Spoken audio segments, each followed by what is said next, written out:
আপনাদের উপস্থিত সবাইকে শুভেচ্ছা, শুভ সন্ধ্যা এবং হচ্ছে যে দিল্লিতে হলেও আর কি যে ইংরেজি নববর্ষেরও শুভেচ্ছা। আমরা আসলে এই মানে যে নয়া রাষ্ট্রকল্প নিয়ে খানিকটা এক ধরনের আর কি যে আলোচনাটা গতকালকে শুরু করেছি। তবে আমাদের একটা পরিকল্পনা আছে যে গতকালকের আলোচনার সাথে সেটা সিলেট শহরে ছিল যে বিপণিবেশিত রাষ্ট্রভাবনা।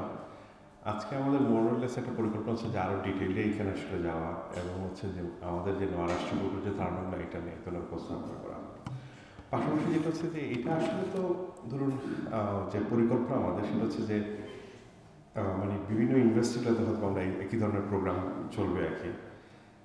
তো সেখান থেকে খুব স্বাভাবিক একটা প্রশ্ন তৈরি হতে পারে যে আসলে এই মানে যে ওই নয়া রাষ্ট্র গল্পটা কি,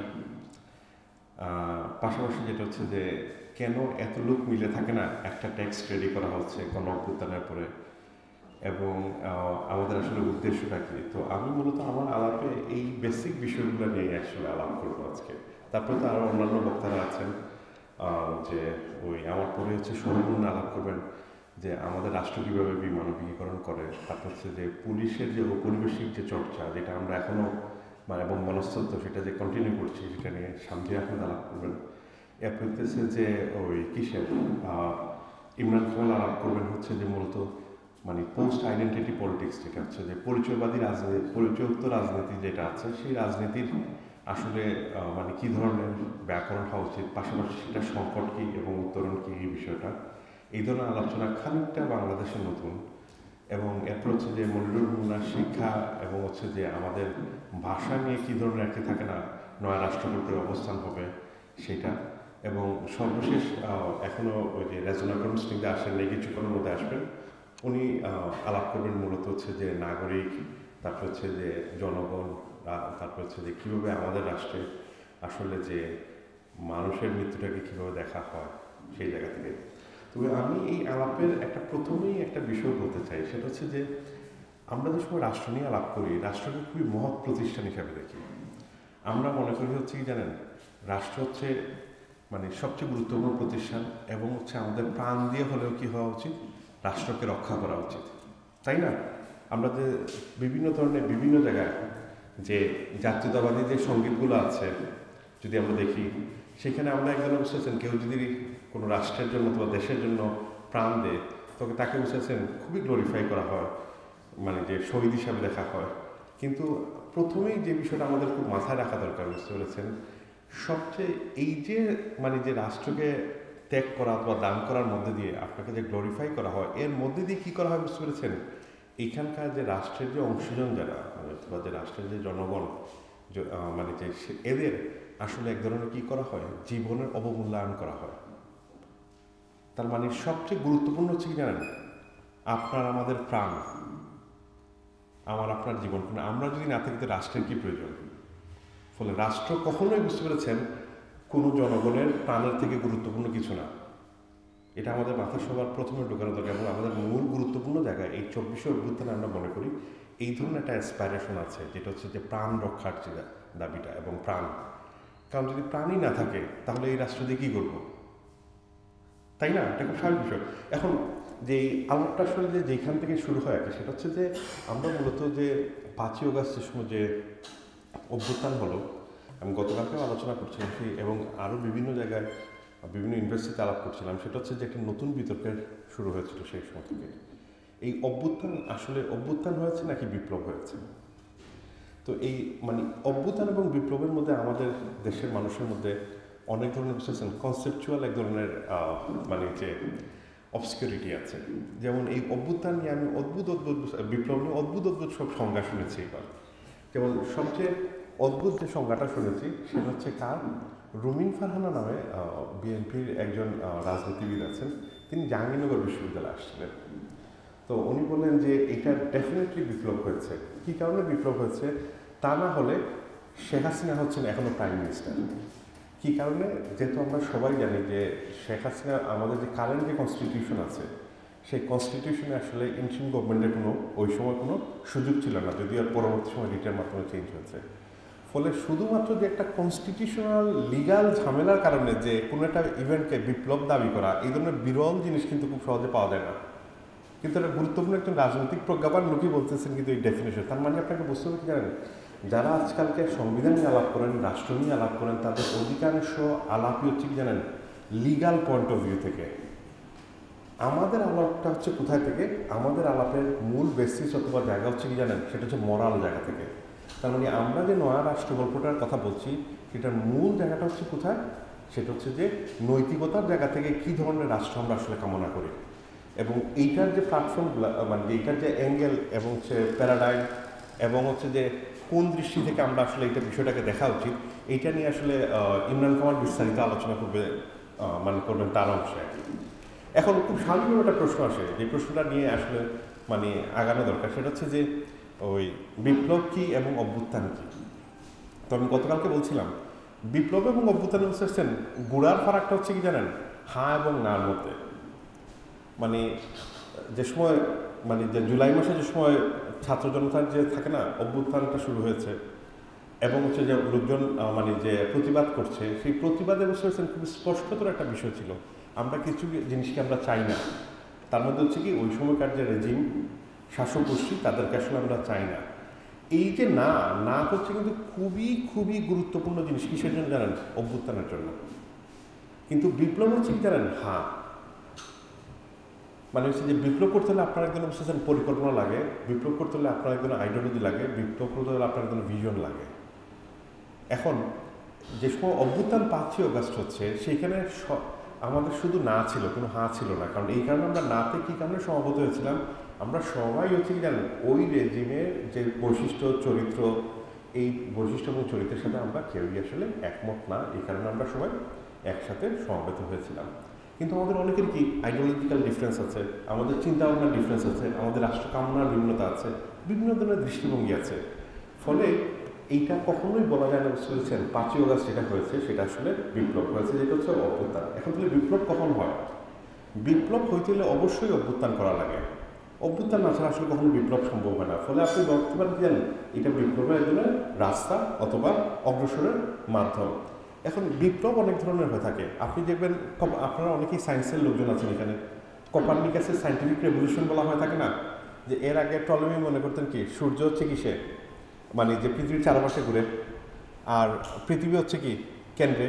সেইখান থেকে যে সময় রেডিক্যালি আছেন, কোপার্নিকাস বললেন, যদি এটা কোপার্নিকাসের প্রথম আইডিয়া না, এটা মূলত আর্যভট্টের আইডিয়া। তারপর হচ্ছে যে মূলত আলবিরুনিরা এই বিষয়ে বিস্তারিত আলোচনা করেছে, সবচেয়ে বেশি কন্ট্রিবিউশন তুলছিল। এখন সেই কোপার্নিকাস যে সময় বললেন কি জানেন, সেটা হচ্ছে যে খুব স্টাবলিশ করার চেষ্টা করলেন যে সূর্যকেন্দ্রিক থাকে না মডেলটা, এইটা বিপ্লবাত্মক। কারণ হচ্ছে যে কারেন্ট স্ট্যাটাস কো যে ফিজিক্সের যে আউটলুক আছে তা থেকে বেরিয়ে আসা। তার মানে বিপ্লব অনেক ধরনের হতে পারে, রাজনৈতিক বিপ্লব হতে পারে, সামাজিক বিপ্লব হয়। লার্জলি রাজনৈতিক বিপ্লব দিয়ে শুরু হয়, তারপরে সামাজিক বিপ্লব যায়। কারণ হচ্ছে সামাজিক বিপ্লব বুঝতে রূপান্তর স্লো হয় কিন্তু রেডিকাল হয়। রাজনৈতিক বিপ্লবটা বুঝতেছেন তুলনামূলকভাবে অনেক ইজি, এবং হচ্ছে যে চাইলেই অনেক সময় পারা যায় কি যে সেটা।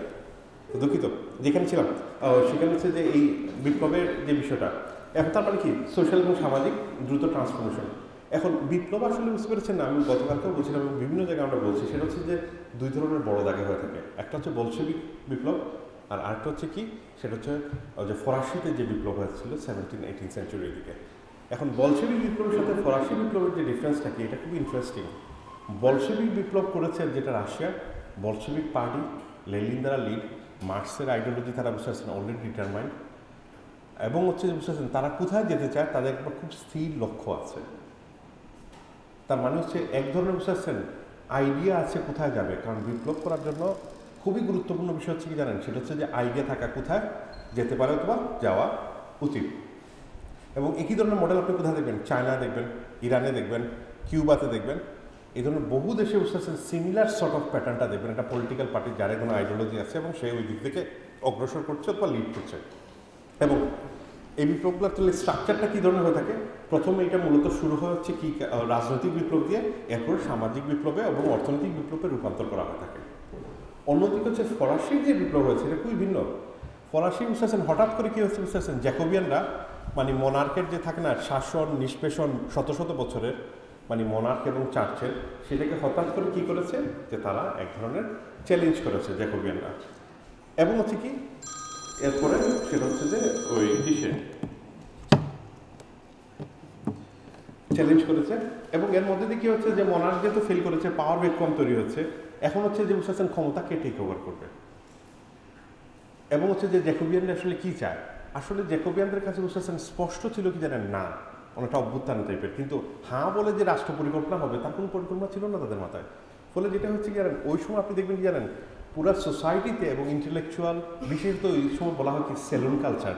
আমরা যে আজকালকে সেলুনে যাই না চুল কাটতে, আপনি যদি বুঝতে পারছেন ফ্রান্সে যান তাহলে আপনি দেখবেন কি জানেন, ফ্রান্সে মূলত সেলুনটা হচ্ছে কি জানেন কফি টফি খাওয়ানো একটা ক্যাফে টাইপের, এবং এই পুরো এন্টায়ার এনলাইটেনমেন্ট এবং ফ্রেঞ্চ বিপ্লব হয়েছে কিন্তু সেলুনের মধ্যে।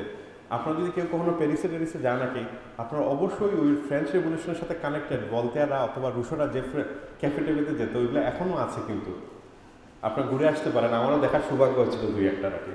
ফলে এটা খুব গুরুত্বপূর্ণ জায়গা। অনেকটা কি আপনাদের এখানে যেরকম থাকে না, কিছু জায়গা আছে সব স্টুডেন্টরা একসাথে মিলিত হয়ে আড্ডা মারেন, অথবা জাহাঙ্গীরনগরে একটা জায়গা আছে বটতলা বলে, ওইটা হচ্ছে ওইরকমই জায়গা, কিন্তু ওইখান থেকে আসলে একটা সেন্টার পয়েন্ট, যেখান থেকে এই সেলুন কালচার খুব ভাইটাল রোল প্লে করেছে। কিন্তু কীভাবে জানেন, সেটা হচ্ছে যে বিভিন্ন ধরনের লোকজোলা বুঝতে পারছেন একত্রিত বিভিন্ন ধরনের প্রস্তাবনা নিয়ে আসতেছে। কী ধরনের প্রস্তাবনা, যেমন ভলতেয়ারের সাথে রুশোর বিশ্ব ফারাকের আছে রাষ্ট্রভাবনা, কিন্তু এই সময় পুরো ফ্রান্সে কি হচ্ছে নতুন ধরনের বুঝতে পারছেন একজন আইডিয়ার একদম বুম হচ্ছে, প্রচুর নতুন আইডিয়া আছে, নতুন থিওরি আসতেছে, নতুন কল্পনা তৈরি হচ্ছে। আমাদের দেশে বুঝতে পারছেন এক্স্যাক্টলি সেম বলা যাবে না, কিন্তু খানিকটা মিল আছে। আমাদের 5ই অগাস্টে পর আপনি দেখবেন বিভিন্ন জায়গায় প্রচুর সেমিনার হচ্ছে, এবং হচ্ছে বুঝতে পেরেছেন যে বিভিন্ন বিষয় আলাপ আলোচনা হচ্ছে কন্টিনিউয়াসলি। আপনি যদি ঢাকা যান প্রত্যেক দিনই 5টা থেকে 10টা প্রোগ্রাম প্রত্যেক দিনই পাবেন, কোথাও না কোথাও হচ্ছে। ঢাকার বাইরেও প্রচুর প্রোগ্রাম হচ্ছে, হয়তো রিলেটিভলি শাহজালাল বিশ্ববিদ্যালয় মানে যে সাস্টে কম মানে হচ্ছে, কিন্তু অন্যান্য জায়গা থেকে প্রচুর প্রোগ্রাম হচ্ছে। এই যে লোকজনের বিশ্বাস যাদেরকে আমরা আগে ভাবতাম কি জানেন রাজনীতি নিয়ে, প্রথাগত রাজনীতি যাদের আগ্রহ নাই, আসলেই তাদের প্রথাগত রাজনীতি আগ্রহ নাই, কিন্তু তাদের রাষ্ট্র চেঞ্জ করার কি আগ্রহ আছে আর কি। এই যে একটা নতুন রিনিউড যে ইন্টারেস্টটা তৈরি হয়েছে, এটা একটা এন্টায়ার জেনারেশনের। আমাদের রাষ্ট্রে একই ধরনের আলাপ আলোচনা চলেছে কবে জানেন, বিশেষ মুক্তিযুদ্ধের পরে। ওই সময় হয়তো আমাদের সক্ষমতা কম ছিল, দুর্বলতাও ছিল, নতুন রাষ্ট্র তৈরি হয়েছে, ইনফ্রাস্ট্রাকচার খুবই দুর্বল।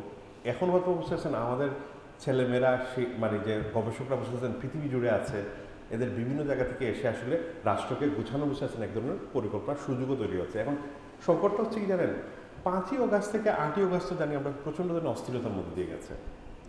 এই শপথ গ্রহণ অনুষ্ঠানের পরে বুঝতেছেন কিছু পরিবর্তন আনার যে সময় বিষয়টা আসলো, তখন দেখা গেল কি জানেন আসলে কি করা উচিত এবং কি করা যেতে পারে এই নিয়ে না পূর্ণাঙ্গ কোনো প্রস্তাবই নাই কারণ। যেমন মনে করুন যে আপনারা অনেকেই জানেন যে সবচেয়ে বেশি মোরাললেস এই বিষয়ে যে হাতে গোনা যে 2-1জন আলোচনা করছেন অভ্যুত্থান এবং বিপ্লব নিয়ে, তার মধ্যে একজন হচ্ছেন ফরহাদ মাজার। ফরহাদ মাজারের যদি বুঝতে যে মানে যে ওই কিসের যে সময় বইটা যদি খেয়াল করেন, উনি বলতেছেন কি মানে যে কনস্টিটিউয়েন্ট পাওয়ার উপরে বেস করে কীভাবে বুঝতে পেরেছেন একজন মানে যে আমরা রাষ্ট্রের বুঝতে পারছেন যে নতুন একজন বুঝতে পারছেন প্রোক্লেমেশন এবং গঠনতন্ত্র একটা মানে যে ঘোষণা করার কথা। এখন এটা যদি কি হবে ডিটেইল, এর ভিতরে কি থাকবে, রাষ্ট্রের অন্যান্য বিষয়গুলো বুঝতে পেরেছেন থাকে না, পুলিশের তো এখানে গুরুত্বপূর্ণ রুল ছিল, এদের নিয়ে কী ব্যবস্থা হবে, আমলাতন্ত্রের কী ব্যবস্থা হবে, এগুলো নিয়ে কোনো কিছু নেই, ডিটেইল কোনো আসলে পরিকল্পনা অথবা স্টাডি নেই। আমরা মূলত আমাদের আসলে রাস্তাটা এখান থেকেই শুরু। সেটা হচ্ছে যে আমাদের আসলে যেটা দরকার কি জানেন, যে সেটা হচ্ছে এক ধরনের বুঝেছেন ইন্টেলেকচুয়াল অ্যাক্টিভিটিস চালানো। এখন আপনি 3ভাবে শিখতে পারেন। এই 3ভাবে শেখাটা আসলে কি, একভাবে শিখতে পারেন কি জানেন, রাস্তা ফুটপাথ দিয়ে আপনি হাঁটছেন মনে করেন, একভাবে আপনি শিখতে পারেন কি, যেমন সামনে গর্ত দেখলে মানে আপনি হাঁটতে হাঁটতে গিয়ে গর্তের মধ্যে পড়েছেন, তবে জানলেন তখন এখানের মধ্যে গর্ত আছে। আপনার পিছে যে লোক আছে যে হঠাৎ করে দেখলো যে সেটা হচ্ছে যে মানে একটা লোক এখানে গর্তের মধ্যে পড়েছে, তার মানে আপনি গর্ত দেখার মাধ্যমে শিখতে পারেন। আরেকভাবে শিখতে পারেন কীভাবে জানেন, অন্য লোক বুঝতে আছেন কোনো একটা রিসার্চ করে দেখাইলো, সেটা হচ্ছে কি জানেন, রাস্তার মধ্যে যদি ফুটপাতে গর্ত থাকে মানুষ পড়ে যাওয়ার সম্ভাবনা আছে, তার মানে এখানে কোনো মানুষ পড়ে নাই, কিন্তু যে সম্ভাবনা আছে তার মধ্যে থেকে আমরা করি শিখতে পারি। আমাদের রাষ্ট্রের ম্যাক্সিমাম শিক্ষা হচ্ছে কি বুঝতে আছেন প্রথম প্রকারের, সেটা হচ্ছে আমরা ম্যাক্সিমাম রাষ্ট্র বুঝতে আছেন নিজে একদিকে অগ্রসর হয়, তারপরে হচ্ছে বুঝতে আছেন ব্যর্থ হয়, এরপরে বুঝতে আছেন এখান থেকে হয়তো বুঝতে পারে যে এটা ব্যর্থ হচ্ছে, অনেক ক্ষেত্রে বুঝতেও পারে না অথবা স্বীকারও করতে চায় না, এইভাবেই সেটা। আমরা আসলে মূলত যে কাজটা করতে যাচ্ছিলাম সেটা হচ্ছে যে নয়া রাষ্ট্রকল্পের জায়গা থেকে যে এক ধরনের প্রস্তাবনা করা যে আমাদের সংবিধান কেমন হতে পারে, পুলিশের বিষয়ে আইন কী হবে, বাংলাদেশের যে কালো আইনগুলো কী ধরনের হতে পারে, সেই জায়গা থেকে। এখন পাশাপাশি যে সংকটটা তৈরি হলো আপনি যে সময় মানে যে আপনি জানেন এখানে অনেক ধরনের মানে ধ্যান ধারণার লোক আছেন, অনেক ধরনের দৃষ্টিভঙ্গির লোক আছেন, এটা অনেকটা বলা যেতে পারে বুঝতে পারছেন বহু নদী বহু দিকে প্রভাবিত হচ্ছে। এখন আমরা যে জায়গা থেকে পুরো আলোচনাটা শুরু করছি আসলে কি জানেন, এই যে পরস্পর বিরোধী মতগুলো আছে সেই মতগুলোকে কীভাবে বুঝতে পেরেছেন এক ধরনের বুঝতে পারছেন কনফ্লিক্ট রেজলিউশন করা যায়। আপনি মনে রাখবেন বুঝতে পারছেন রাজনীতির অন্যতম গুরুত্বপূর্ণ উদ্দেশ্য হচ্ছে কি জানেন, কনফ্লিক্ট রেজলিউশন করা। আপনি যদি রাজনীতি বন্ধ করে দেন তখন সংঘাতের দিকে যাবে।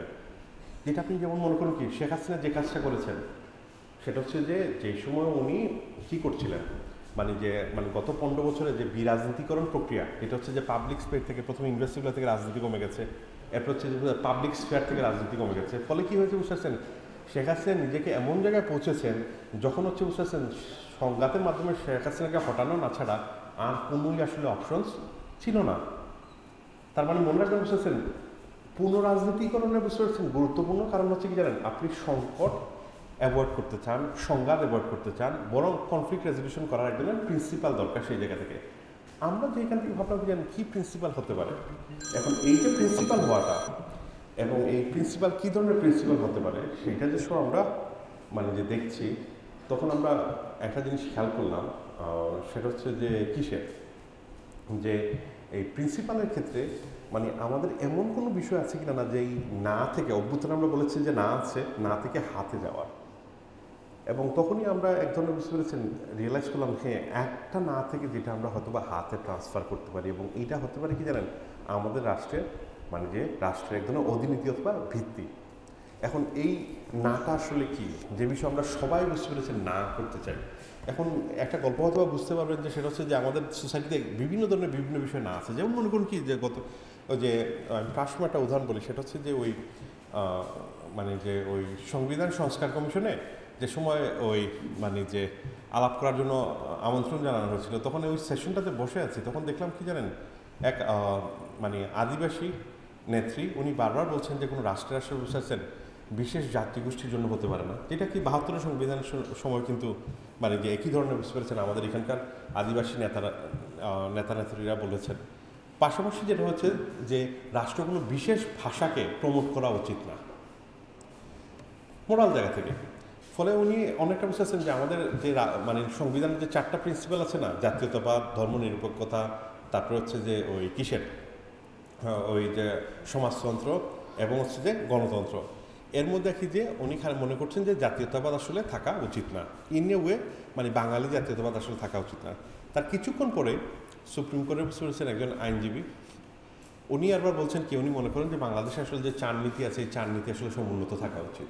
ফলে সেই জায়গা থেকে উনি বলছেন কি জানেন যে বাঙালি জাতীয়তাবাদ আসলে ইমপ্লিসিটলি এটা থাকা উচিত।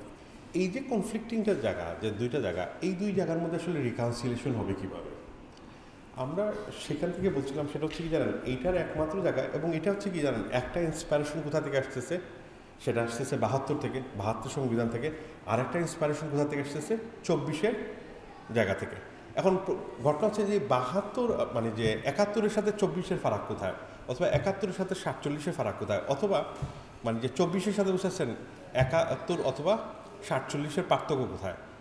এই পার্থক্যটা খুবই গুরুত্বপূর্ণ। কখন জানান সেটা হচ্ছে অভ্যুত্থানের পরে অনেক লোক কিন্তু বলা শুরু করেছিলেন সেটা হচ্ছে কি আমাদের দ্বিতীয় স্বাধীনতা হয়েছে অথবা স্বাধীনতা 2.0।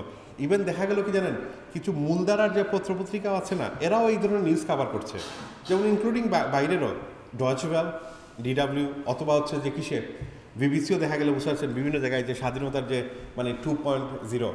এখন ঘটনা হচ্ছে বুঝতে পেরেছেন যে আমরা দীর্ঘকাল ধরে বুঝতে পেরেছেন স্বাধীনতা কী জিনিস এটার কিন্তু তালিম পাইছে কার কাছ থেকে, ব্রিটিশদের হাত থেকে। এবং তাদের কাছে বুঝতেছেন একটা জনপ্রিয় শব্দ ছিল স্বাধীনতা মানে হচ্ছে কি সেলফ ডিটারমিনেশন, মানে স্বরাজ, নিজে কোনো ধরনের শাসন করা। এখন আপনারা জানেন কি জানেন যে ব্রিটিশ আমলে যে সময় শাসন কার্য করা হতো সেই সময় বুঝতে পেরেছেন আমার অথবা আপনার দাদাকে কখনো জিজ্ঞাসা করতে হয়নি, আপনার হয়তো বা দাদা না দাদার বাবা হবে নাকি, যে সেটা হচ্ছে যে জিজ্ঞাসা করা হয়নি সেটা হচ্ছে যে কীভাবে শাসন কার্য পরিচালনা করা হবে। তার কারণ হচ্ছেন ওনারা ছিলেন কি জানেন ব্রিটিশ কুইন ভিক্টোরিয়ার বুঝতেছেন অথবা মোনার্কের অথবা ব্রিটিশ রাজতন্ত্রের বুঝতেছেন প্রজাকে কখনো জিজ্ঞাসা করতে হয় না আমি আপনাকে কিভাবে শাসন করব।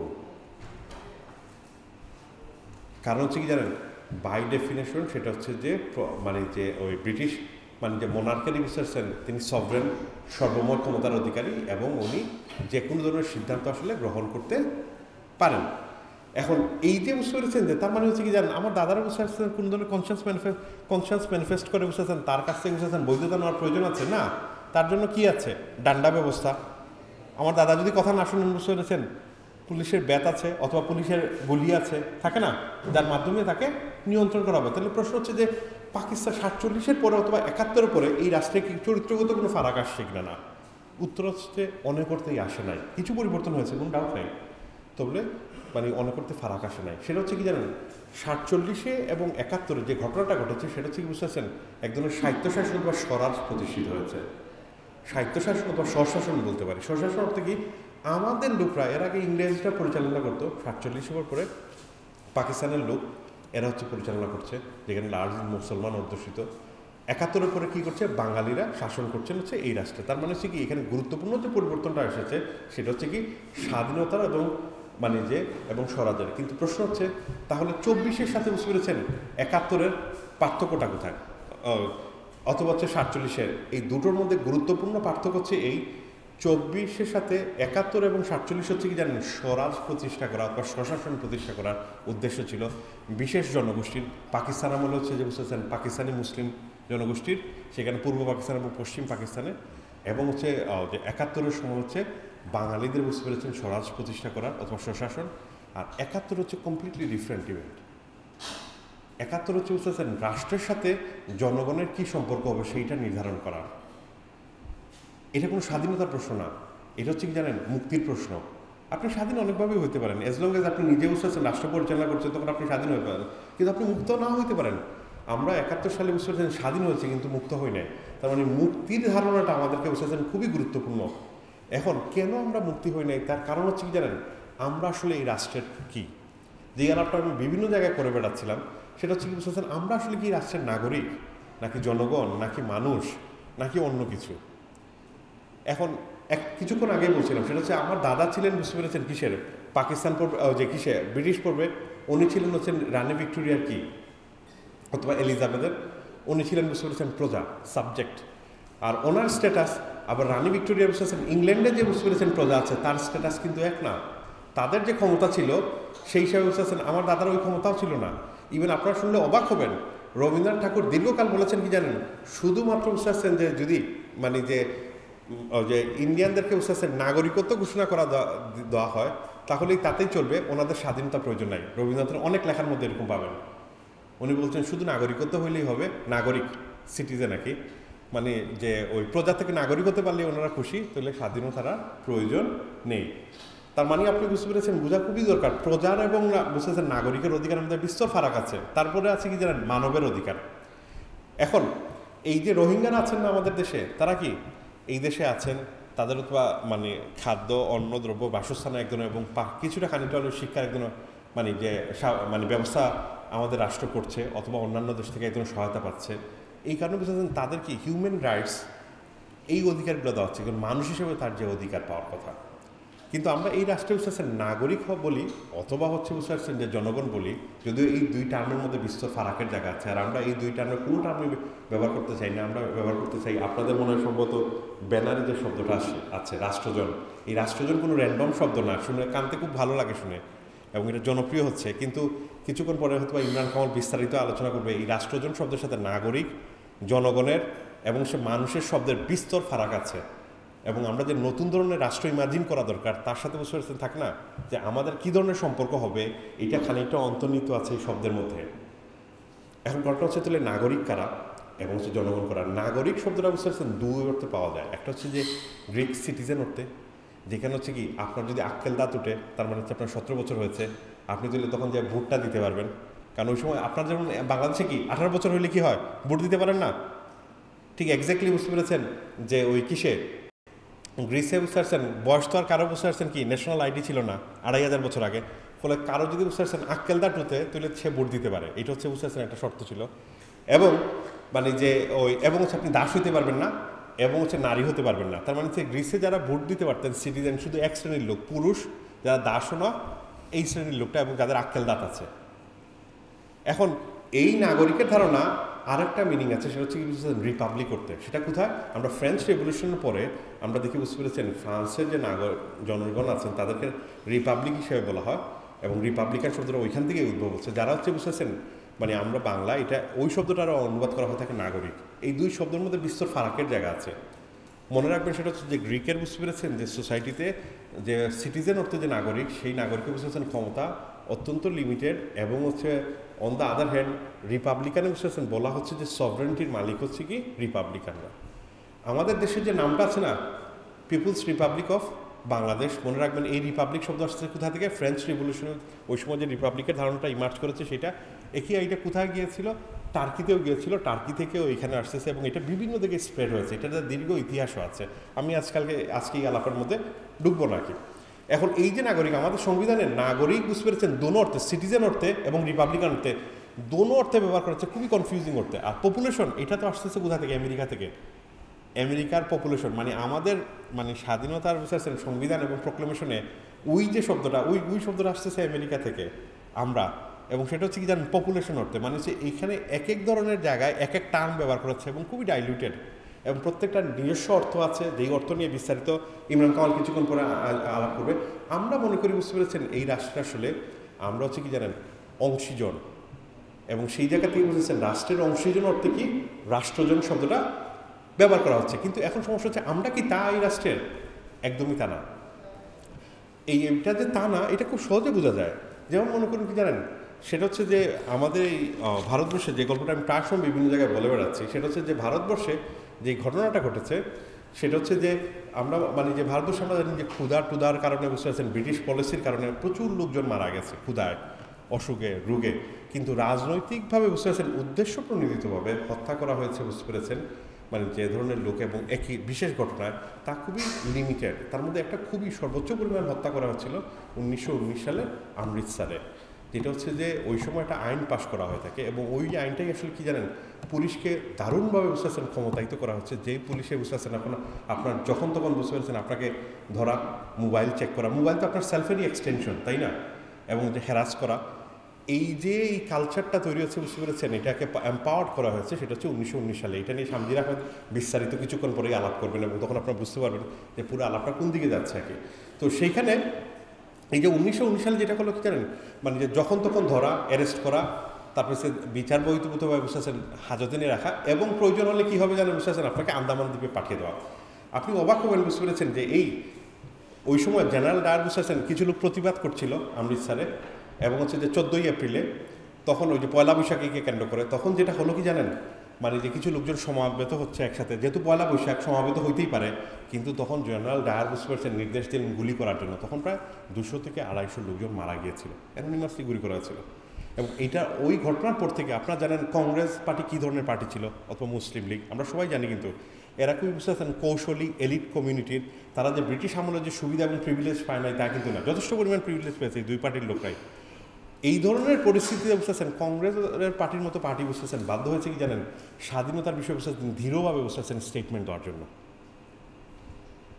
তার মানে হচ্ছে যে এই অ্যানার্কিস্ট এবং রিভলিউশনারি অ্যাক্টে, তার মানে হচ্ছে এই ঘটনাটা বুঝতেছেন যে অমৃতসরের যে হত্যাটা খুব গুরুত্বপূর্ণ ভূমিকা রেখেছে স্বাধীনতার ক্ষেত্রে, ভারতের স্বাধীনতার ক্ষেত্রে।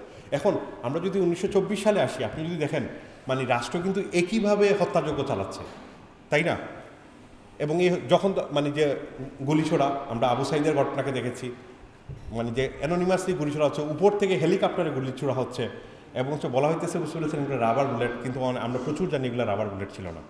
তারপরে হচ্ছে এর আগে বুঝতে পারছেন গুম, তারপরে হচ্ছে যে ওই যে ক্রস ফায়ার, এগুলো নিয়ে শৌল আহমেদ মুন্না বিস্তারিত আলোচনা করবেন কিছুক্ষণ পরে। আর কি যে এই যে থাকে না বুঝতে পারছেন যে রাষ্ট্রের এটা হচ্ছে কি জানেন, এ থেকে বোঝা যায় আমরা তো কি মানে যে নাগরিক তো দূরের কথা অথবা জনগণ, আমরা তো মানুষই না এই রাষ্ট্রের। আমরা আসলে কী পরিণত হচ্ছে জানেন বিমানবে। এই বিমানব আপনি দুইভাবে হতে পারেন, এক হচ্ছে বুঝতে পেরেছেন আপনার ধর্মীয় বিশ্বাসের কারণে হতে পারেন, এই বিমানব হতে পারেন আপনার বর্ণের কারণে হতে পারেন, আপনার লিঙ্গের কারণে হতে পারেন, শ্রেণীর কারণে হতে পারেন, আবার আপনি ব্যক্তি হিসাবেও হতে পারেন। তার মানে সেটা ব্যক্তিগত হতে পারে অথবা অব্যক্তিক হতে পারে, অথবা বলা যেতে পারে ব্যষ্টিক অথবা সামষ্টিকও হতে পারে। এই যে বিমানবায়ন আমরা বলছি বুঝতে পারছেন আমাদের রাষ্ট্রের ভিতরে অধিনীতি কী হওয়া উচিত, যে নীতির উপরে ভিত্তি করে আসলে আমাদের অগ্রসর হওয়া উচিত, সেটা হচ্ছে কি জানেন রাষ্ট্রজনের যে এখন এই রাষ্ট্রজনের ধারণাটা কি একটু বলি। সেটা হচ্ছে রাষ্ট্রজন হচ্ছে তারাই যারা হচ্ছে বুঝতেছেন এই রাষ্ট্রের বুঝতেছেন মানে আপনি যে সময় মানে যে ট্রেডিশনাল ইউরোপিয়ান যে পলিটিক্যাল থিওরি দেখবেন, সেই পলিটিক্যাতে বলা হয় কি জানেন, যে মানে ফ্রেঞ্চ রেভলিউশনের পর থেকে যে ক্ষমতা হচ্ছে কার কাছে, ক্ষমতা হইতেছে বুঝতেছেন জনগণের কাছে। আর জনগণ কি করছে, জনগণ আপনাকে বুঝতে পেরেছেন ক্ষমতাটা রাষ্ট্রকে দিয়ে দিয়েছে। এখন কি অদ্ভুত বিষয়, যে ক্ষমতা আপনার পকেটে কোনোদিন আসে নাই, যে টাকা আপনার কাছে কোনোদিন আসেই নাই, থাকে না, বলা হইলো যে আপনার 1 লাখ টাকা দেওয়া হয়েছে, এরপর বলা হইলো ঠিক আছে আপনি এই টাকাটা বাংলাদেশ ব্যাংকে রেখে দেন, এবং এই টাকা আপনার কাছে নাই। মানে যে এই অদ্ভুত যে শুভঙ্করের ফাঁকি হইতেছে কি জানেন, সভরেন্টি ধারণা। বলা হয় আপনাকে দেওয়া হচ্ছে, আপনার কাছে আছে, এরপরে আপনি কি করছেন, এটা আপনার দিয়ে দিচ্ছেন ফেরত। এর মধ্যে কি বুঝতেছেন, রাষ্ট্র তার বুঝতেছেন যে কোনো ধরনের বুঝতেছেন অপকর্মকে বৈধতা করার একটা উপায় অথবা লক্ষণ খুঁজে পায় কি। এই যে সভরেন্টি ধারণা, এটা আমরা বিভিন্ন জায়গায় আলাপ করছি, সেটা হচ্ছে এই সভরেন্টি ইটসেলফ একটা প্রবলেম জায়গা। আমরা সেইখান থেকে বলতে যাচ্ছি যে এই সভরেন্টি ধারণা থেকে আমাদের বের হওয়া অবশ্যই উচিত। আমরা আসলে বুঝতে পেরেছেন কাউকে ক্ষমতা দিয়ে চাই না। আমরা যে কোনো রাজনৈতিক দলই হোক না কেন, আমরা জানি তাদের বুঝতে পেরেছেন আমাদের সাথে বুঝতে পেরেছেন কী ধরনের কীভাবে আসলে মানে যে নিপীড়নের মধ্যে দিয়ে আমাদেরকে যেতে হয়। ফলে আমরা কাউকে ক্ষমতা দিতে চাই না। আমরা কী করতে চাই, আমরা নিজেরাই রাষ্ট্রের মালিক থাকতে চাই, কাউকে আমরা ক্ষমতা হস্তান্তর করতে চাই না।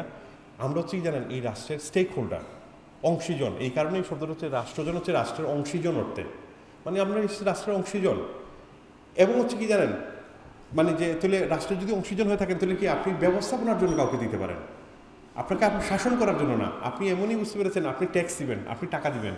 কী কারণে টাকা দিবেন, আপনার সন্তানকে বুঝতেছেন গুলি করার জন্য, পিটানোর জন্য। কে অদ্ভুত কনসেপ্ট না। এবং হচ্ছে দেখা যায় আমাদের প্রথম শ্রেণীর যে বুদ্ধিজীবীরা অনেকেই বুঝতেছেন ফ্রেঞ্চ এই মডেল দিয়ে, রুশোর এই আইডিয়া দিয়ে বুঝতেছেন রাষ্ট্রকে বোঝার চেষ্টা করছেন। ফলে এই ধরনের আইডিয়া যারা আজকালকে অনেকে পোস্ট কলোনিয়াল আইডিয়া দিয়ে বুঝতেছেন বাংলাদেশ রাষ্ট্রকে বোঝা করছেন, ওইটা অধিকাংশ বুঝতেছেন খুবই কলোনিয়াল আইডিয়া, ইউরোপিয়ান আইডিয়া থেকে। আমাদের আসলে এই আইডিয়াকে মানে বিউপনিবেশায়নও দরকার।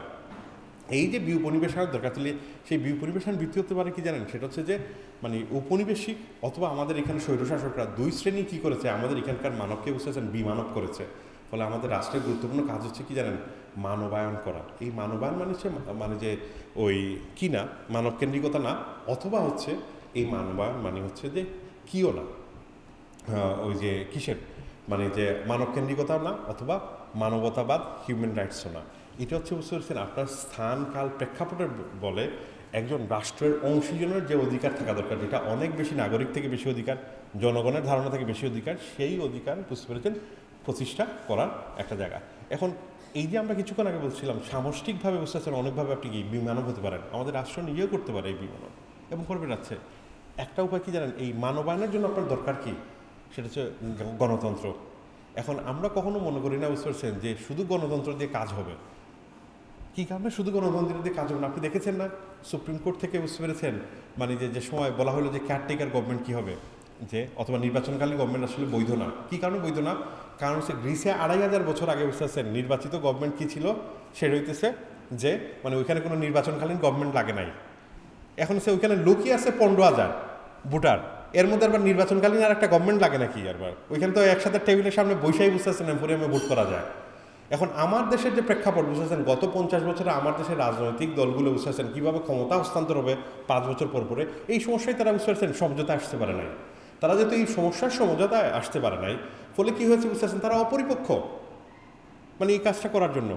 ফলে এই যে তার জন্য কি দরকার, অন্য আরেক পক্ষ দরকার যেই যারা এই কাজটা করবে। তার ফলে আমাদের গণতন্ত্রে বুঝতেছেন ইনএভিটেবলি দরকার কি জানেন, নির্বাচনকালীন গণতন্ত্র দরকার। ফলে আমাদের নিজস্ব নিজস্ব আলোকে রিডিফাইন করা দরকার, এবং আমরা সেটাকে বলছি কি জানেন, ন্যায্য গণতন্ত্র।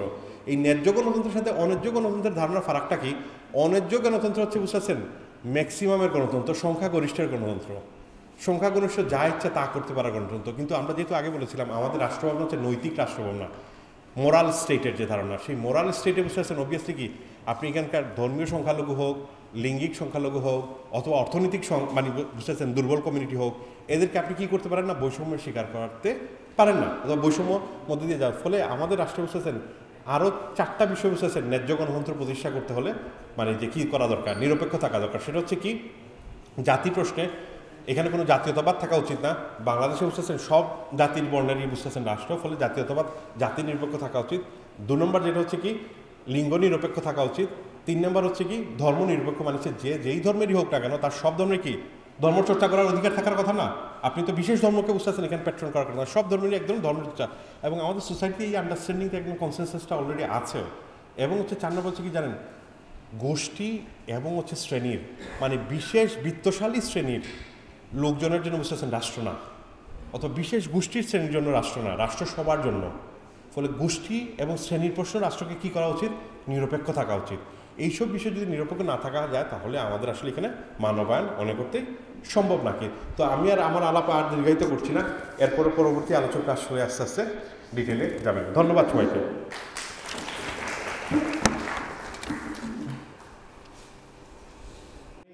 একটা বিষয় বলি, আমার নতুন সমস্যাটা তৈরি হয়েছে আয়োজকদেরকে ধন্যবাদ না দেয়, মানে এখন গতকালকেও মিস করেছি, আজকেও মিস করেছি। ফলে প্রথমে একটি যে আপনাদেরকে ধন্যবাদ আয়োজন করার জন্য, এটা একটা বিষয়। আর 2 নম্বর হচ্ছে আপনি প্রথম যে প্রশ্নটা করলেন না, সেটা হচ্ছে যে এই যে আলাপগুলো মানে যে সর্বস্তরের মানুষকে কীভাবে ইনক্লুড করা যায়, মানে যে স্নিগ্ধারা যেন থাকলে ভালো হতেন, এই কথা উনিই বলে দিতেন, তখন আপনার এই প্রশ্নটা রুলড আউট হয়ে যেত। কারণ এটা একটা খুবই স্বাভাবিকভাবে যে সংকট হচ্ছে আমাদের পুরা আলাপ ভাষা, আমরা তো একদম নতুন ভাষায় কথা বলতেছি, তো এটা সাধারণ মানুষের বুঝতে ডেফিনেটলি আমরা স্বীকার করি, সেটা হচ্ছে যে রিচ করছে না। কিন্তু আরেকটা বিষয় বলি, সেটা হচ্ছে যে যেমন মনে করুন শব্দ খুব দ্রুত বুঝতে পেরেছেন কী করে জানেন, বিকাশ লাভ করে এবং অভ্যস্ত। যেমন বিউ পরিবেশন শব্দ দিয়ে আপনার একটা গল্প বলে বুঝছেন, এখন থেকে প্রায় হইতেছে বুঝতেছেন 12-13 বছর আগে বিউ পরিবেশন শব্দটা, যেটা যে বানানটা দেখেন না হাইফেন ছাড়া যে বানানটা, এটা যে সময় প্রথম ব্যবহার করা হলো তখন বুঝতে পেরেছেন অনেক লোকের অনেক অভিযোগ ছিল। একটা হচ্ছে কি যে বু হওয়া উচিত, যেহেতু ব্যাকরণ সিদ্ধ হওয়ার জন্য আর কি, গতকালকে মনিরুল ইসলাম এটা নিয়ে আলাপ করছিলেন। তারপর হচ্ছে যে অনেকে মনে করেন যে এটা একটা আর্টিফিশিয়াল শব্দ, উপনিবেশন ইটসেলফ একটা আর্টিফিশিয়াল শব্দ, ইংরেজি ভাষা থেকে আসা। তারপর হচ্ছে অধ্যাপক সলিমুল্লাহ খান বিভিন্ন জায়গায় মানে করোনার করোনার আগ পর্যন্ত বিষোদ্গার করে বেরিয়েছেন, সেটা হচ্ছে বিউ উপনিবেশনের মতো শব্দ আসলে মানে খুবই আর্টিফিশিয়াল তৈরি, এটা টিকবে না। তো অধ্যাপক সলিমুল্লাহ খানরা একবার বলছিলাম, সেটা হচ্ছে যে দেখেন মানে আমরা, সেটা হচ্ছে যে স্ট্যাটিস্টিক শব্দ আছে না, তার 2টো বাংলা করা হয়েছিল, একটা হচ্ছে পরিসংখ্যান আর একটা হচ্ছে সংখ্যাতত্ত্ব। কলকাতায় করেছিল সংখ্যাতত্ত্ব আর বাংলাদেশে উচ্চারণ করা হয়েছিল পরিসংখ্যান। কোন শব্দটা টিকেছে? পরিসংখ্যান। বিউপনিবেশন শব্দটা বুঝতে পারছেন, এটাও একই কারণে টিকে গেছে। এখন দেখেন না আপনি যে খুবই অভ্যস্ত, প্রচুর লোক জানেন এবং বিভিন্ন জায়গায় আজকালকে ব্যবহার হয়। এটা একটা সময় লাগে যে কোনো শব্দ স্প্রেড হতে থাকে। যেমন রাষ্ট্রজন শব্দটাও কিন্তু ব্যাপকভাবে স্প্রেড হচ্ছে বিভিন্ন দিকে, মানে যে ওই মানে খুব দ্রুত গতিতে। ফলে এই শব্দগুলো আস্তে আস্তে স্প্রেড হবে। এটার কারণটা কি জানেন? সেটা হচ্ছে যে আমাদের এই অভ্যুত্থান এবং সোশ্যাল মিডিয়ার কারণে একটা কিছু অদ্ভুত ঘটনা ঘটেছে বাংলাদেশের সোসাইটিতে, এটা লক্ষ্য করার দরকার। এবং আমি দীর্ঘকাল ধরে আমাদের বুঝতে পেরেছেন ঔপনিবেশিক জ্ঞানকাণ্ড যেটা করেছিল বুঝতে পেরেছেন 2টা ক্লাস তৈরি করেছিল। একটা ক্লাস হচ্ছে কি শিক্ষিত এলিট গ্রুপ, যারা আসলে এইখানকার যে মানে বিষয়গুলা সমস্যাগুলোর সাথে সংশ্লিষ্টতা কম ছিল, কিন্তু এরা শাসন কার্যের সাথে জড়িত। আরেকটা শ্রেণী সাধারণ মানুষের শ্রেণী, যারা বুঝতে পেরেছেন যে অন্য জায়গায়। এবং এই যে 2 শ্রেণীর মধ্যে এক ধরনের বুঝতে পেরেছেন যে বিচ্ছেদ ছিল। এটাকে ওই যে আখতারুজ্জামান ইলিয়াসের একটা খুব বিখ্যাত বই আছে না, সংস্কৃতির ভাঙা সেতু। ওই ভাঙা সেতু মানে হচ্ছে এই সেতু, মানে যে সেতুটা আসলে র্যাপচার। আমরা দীর্ঘকাল ধরে যে সময় বিপরিবেশনে আলাপ করি, ভাবি যে এই র্যাপচারটা কীভাবে ভাঙা যায় আর কি, দুটোর মধ্যে একটা সমন্বয় তৈরি করা যায়। ঘটনাচক্রে আসলে এটা আমাদেরকে করতে হয় নাই, করে দিয়েছে কে জানেন? সোশ্যাল মিডিয়া এবং এই অভ্যুত্থান। আপনি দেখবেন কি জানেন, সোশ্যাল মিডিয়া এবং অভ্যুত্থানের কারণে কখন কোথায় কোন ধরনের কে বুঝতে পেরেছেন ঢাকায় কী আলাপ করছে, এটা কিন্তু সাথে সাথে পঞ্চগড়ে যায় পৌঁছায়, কুড়িগ্রামে পৌঁছায় এবং হচ্ছে রাঙামাটিতেও পৌঁছায়। তার কারণ হচ্ছে যে সোশ্যাল মিডিয়ার কারণে আইডিয়ার যে দূরত্বটা এটা ব্যাপকভাবে কমে গেছে। এটা সাথে সাথে আরেকটা কী হচ্ছে জানেন, আমাদের এখানে খুব জনপ্রিয় বক্তা কারা, অনেকেই কিন্তু বুঝেছেন ধর্মীয় বক্তা যারা এরা, তাই না? এদের কিন্তু প্রচুর অডিয়েন্স, এটাকে স্বীকার করতে হবে। আজকালকে আপনি এই আরেকভাবে র্যাপচারটা ভাঙছে কি জানেন, ওনারাও এইসব আইডিয়াতে রেসপন্স করছেন, মানে তাদেরও তো অবস্থান আছে। ফলে কী হচ্ছে বুঝতে পারছেন, এই আইডিয়াগুলো যে বিভিন্ন জায়গায় যাচ্ছে না সাধারণ মানুষের কাছে, এটা কিন্তু ভালো ভুল হবে। এটা হচ্ছে এক ধরনের বুঝতে পারছেন ডায়ালেকটিক্যাল এবং সিম্বায়োসিসের মধ্যে দিয়ে বিভিন্ন জায়গায় কিন্তু এই বিষয়গুলো কিন্তু রূপান্তর করছে। এইটা এক ধরনের নতুন ধরনের যে সমাজের দিকে যাচ্ছে তার একটা গুরুত্বপূর্ণ ক্যারেক্টার। মনে রাখবেন যে আপনি এখন এখানে যা ভাবছেন এটা কিন্তু বুঝতে পেরেছেন জকিগঞ্জে যাওয়া কোনো বিষয় না, খুব দ্রুত যে হাজির হবে। অথবা হচ্ছে কোথায়, সেটা হচ্ছে নেত্রকোনায় যাওয়া অথবা অন্য কোথাও। কারণ হচ্ছে অথবা ধরুন বুঝতে পারছেন দেশের বাইরে কেউ আছে, সেও হয়তো এই বিষয়টা জানে। তেঁতুলিয়াতেও জানতে পারে। তার কারণ হচ্ছে কি জানেন, সোশ্যাল মিডিয়ার কারণে। ফলে দূরত্বটা অনেক আগে কমে আসছে, শিক্ষিত লোকের সংখ্যা প্রচুর বেড়ে গেছে। এখন যে সাধারণ মানুষের কাছে বুঝেছেন এই আলাপটা অন্য আঙ্গিকে এবং অন্য ব্যঞ্জনার মধ্যে দিয়ে হাজির হয়ে থাকে, এটা একটা বিষয়। 2 নম্বর হচ্ছে যে সম্ভবত সামজির আহমেদ যেটা হয়েছে যে পুলিশ নিয়ে যে প্রশ্নগুলো আছে এটার মনে হয় উত্তর দিবে। আমি প্রথমেই একটা বিষয় বলি, কেন আমরা ইকোনমিক্সের লোক নাই, এটা আমরা গতকালকে কথা বলতেছিলাম, এর আগেও বলতেছিলাম বিভিন্ন জায়গায়। তার কারণ হচ্ছে কি জানেন, ইকোনমিক্সের লোকরা আমাদের থেকে বেশি বুদ্ধিমান, কারণ আমরা হচ্ছে বোকাশোকা লোক, বুঝছেন। এই কারণে এইসব বিষয় নিয়ে আমাদের আগ্রহ, বছরের পর বছর সময় ব্যয় করে বইটই লেখার এক ধরনের প্ল্যান থাকে। এবং আপনি বুঝতে পারার কথা, এটা আমাদের সবারই বুঝতে পারছেন, এই রিলেটেড অনেকগুলো প্রজেক্ট আছে, আরও অনেকে যুক্ত আছেন। ও একটু বল নাকি, ওই যে এই রাষ্ট্রকল্পে তানভীরও যুক্ত, তানভীর এখন, তারপর হচ্ছে যে তারিক মাহমুদ হচ্ছেন, যে ওই তারিক মুর্শেদ হচ্ছে যে খুলনা ইউনিভার্সিটির ল শিক্ষক, সেও যুক্ত আছেন। তারপরে হচ্ছে যে ওই পাবেল পার্থ, আপনার হয়তো চিনেন, বিশিষ্ট পরিবেশবাদী এবং যে লেখালেখি করেন, নিয়ে যুক্ত আছেন। মাসুদ ইমরান মানুষও, আরও অনেকেই যুক্ত আছে নাকি। তো এটা বিভিন্ন সেট আপ একের, এটা মূলত আমরা একটা বড় টিম রেডি করছি। আমাদের মূলত প্ল্যান হচ্ছে আগামী 5 থেকে 10 বছরের মধ্যে রাষ্ট্রের বিভিন্ন ধরনের বিষয় থাকে না, এক ধরনের স্কলারলি কাজ এবং পসিবল এক ধরনের খিটা তৈরি করা। ফলে এটা খুবই একাডেমিক এবং ইন্টেলেকচুয়াল প্রজেক্ট। ফলে আমাদের মূল আসলে বুঝতে পেরেছেন ইন্টারাকশনটা, মানে বিভিন্ন জায়গায় বুঝতে পারছেন স্টুডেন্টদের সাথে এবং কৃষির সাথে, এটা বুঝতে পারার কথা। যেই কারণে আমরা আসলে সব লেভেলে আমরা নামা পাওয়া একটু কঠিন। বাট আমি নিশ্চিত বুঝতে পেরেছেন যে এখানে প্রচুর রাজনৈতিক দল আছে যারা হয়তো এটাকে ট্রান্সলেট করবেন বিভিন্ন আকারে এবং বিভিন্ন দিক থেকে নিয়ে। এই হচ্ছে কি যে ওই ইকোনমিক্সের লোক, বাট এখন পর্যন্ত আমরা কোনো ইকোনমিক্সের লোক পাই নাই, এটা আগেই বলে রাখা দরকার। আর যে 2-1 আগ্রহী হন, অতটা স্ট্রংলি ক্যাপাবলও না। ফলে সব কিছু মিলেই একটা জটিলতা আছে কি। আর ওই কিসের বিষয় আর কি, যে এই আমাদের এই মানে যে পরিবেশে আপনারা যারা এইগুলো তো প্রায় 10-15 বছর ধরে কন্টিনিউয়াসলি বাংলাদেশের বিভিন্ন জায়গায় এই আলোচনাগুলো চলছে আর কি। এটার একটা বিশেষ প্রেক্ষাপট আছে, মানে যেটা আসলে আপনি হয়তো যে কাগজটা দেখছেন না, এটা দেখে মনে হইতে পারে হয়তো বুঝতে পারছেন যে 7-10 দিনের প্রজেক্ট। এটা আসলে কিন্তু 7-10 দিনে করা হয়নি। এখানে অনেক লোক ঘন্টার পর ঘন্টা জুমে মিটিং করে, চিন্তা করে করে টেক্সটগুলা প্রায় হইতেছে 3 মাসের উপরে সময় নিয়ে। এবং হচ্ছে পুরো প্রজেক্টটা হচ্ছে 5ই অগাস্টের পর থেকে সূত্রপাত। ফলে এটা প্রচুর সময় এখানে ব্যয় আছে। এটা এখনও বুঝতে পেরেছেন যে এডিটিং হবে, আরও ডেভেলপ হওয়ার পরে এটা হচ্ছে কয়েকটা মানে ইংরেজি ভাষা অনুবাদ হবে। পাশাপাশি যেটা হচ্ছে যে আমাদের যে এখানে অপরাপর যে ভাষাগুলো আছে নৃতাত্ত্বিক ভাষায়, সেখানে 8টা থেকে 10টা ভাষায় বুঝতে পেরেছেন এটা ভূমিকাগুলো অনুবাদ করা হবে। এরপর এটা বই আকার কিনে আশা করছি আমরা নতুন বই মেলা আসবে। এই হচ্ছে যে সেট আপটা সম্পর্কে বলার জন্য কি।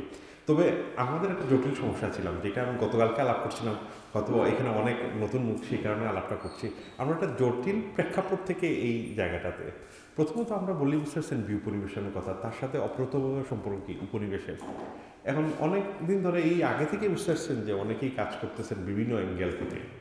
এখন সংকটটা হচ্ছে কি জানেন, আমাদের এখানকার যে স্বৈরশাসকদের কীভাবে আপনি বুঝতে পেরেছেন কানেক্ট করবেন কিসেদের সাথে, উপনিবেশিকদের সাথে। এটা আমাদের জন্য একটা থিওরিটিক্যাল সমস্যা।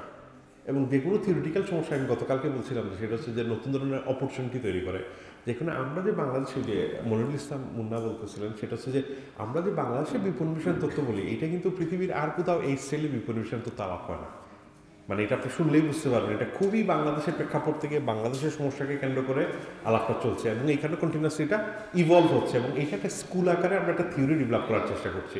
আপনারা বুঝতে পারেন ওটা বাই নাও কি, হয়তো এনাদার 10 বছর লাগবে, আরও অনেক লোক হয়তো যুক্ত হবেন আপনাদের জেনারেশন থেকে, এরপরে একটা দাঁড়া হয়ে যাবে আমরা আশা করছি। এবং এটা একটা গুরুত্বপূর্ণ বিষয়। অনেক আপনি কি জানেন, ঢাকায় তো একটা সিস্টেমেটিক যে চিন্তা, এটা কিন্তু শুরু হয়েছে, আপনারা হয়তো জানেন কিনা জানি না, সেটা হচ্ছে যে 1926 সালে যে ঢাকায় মুসলিম সাহিত্য সমাজ নিয়ে শিক্ষাগোষ্ঠী নামে যারা পরিচিত। ফলে সামনের বছর কিন্তু তাদের 100 বছর পূর্তি হতে যাচ্ছে। এবং আমরা মোরলেস মনে করি বুঝতেছে ঢাকার একদম সিস্টেমেটিক চর্চার যে জায়গাটা, যেটা এটা আমরা হয়তো বুঝতে পারছেন মুসলিম সাহিত্য সমাজ অথবা ফ্রাঙ্কফুর্ট স্কুল থেকে একটা ভিন্নতা আছে। আমরা অনেকেই বুঝতে পেরেছেন যে সেটা হচ্ছে যে শুধু আইডিয়াটা ডেভেলপ করছি না, তার একদম থাক না বিভিন্ন জায়গায় টক এবং কমিউনিকেশনের জায়গাতেও আমাদের একটু যাওয়ার প্রচেষ্টা আছে আর কি। তো ফলে এই ধরনের একটা সিম্বায়োসিসের জায়গা আছে। তো ওই গতকালকে যেটা বলছিলাম যে ওই থিওরিগুলো যেভাবে কি ইভলভ হয় এবং এটা এরপর আপনার সভারেনিটির বিষয়টা আমরা বলছি, সেটা হচ্ছে যে ওই ফ্রয়েডের গল্পটা বলছিলাম। সেটা হচ্ছে যে ফ্রয়েড যে সমস্ত করেছেন 1896 সালে ইন্টারপ্রিটেশন অফ ড্রিম নামে একটা বই মানে প্রকাশ করলেন। ওই বইয়ে বুঝতে পারছেন উনি সব কিছুই ব্যাখ্যা দিচ্ছিলেন কি দিয়ে জানেন, লিবিডো। লিবিডো হচ্ছে কি যৌন কামনা, মানে যেটা এখন এই লিবিডো শব্দটা আসলে ল্যাটিন শব্দ, যার অর্থ হচ্ছে ডিজায়ার, মানে বাট যে খুবই স্পেসিফিক ফ্রয়েড ব্যাখ্যা করতেন লিবিডো দিয়ে।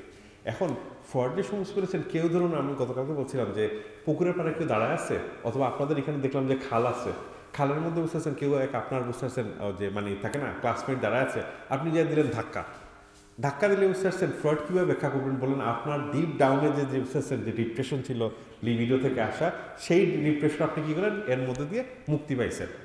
আবার দেখা গেল আপনার পাশের বন্ধু বুঝতে পারছেন ফাল মেরে যায়, তাকে একবার তুলে নিয়ে আসছেন এই ঠান্ডার মধ্যে, বুঝতে পেরেছেন? তখন উনি এক্স্যাক্টলি বলবেন যে তার এক্সিস্টেন্সের যে ক্রাইসিস ছিল, তার নিজের সেলফকে প্রতিষ্ঠা করার জন্য এই লিবিডোর কারণে তাকে বাঁচছে নিয়ে আসা। কিন্তু সমস্যা হলো কি জানেন, প্রথম বিশ্বযুদ্ধের পরে সেটা হচ্ছে যে মানে মানুষ যদি সুপার ইগো এবং ইগো দুইটাই সেলফকে ভালোবাসে, তাহলে মানুষ ধ্বংস করে কেন? ফলে উনি কী করলেন, ওনার থিওরিটাকে বুঝতেছেন ডেভেলপ করলেন। বাংলাদেশে যারা ফ্রয়েড নিয়ে আলাপ করেন, ওনারা 1896 পর্যন্তই আটকে আছেন।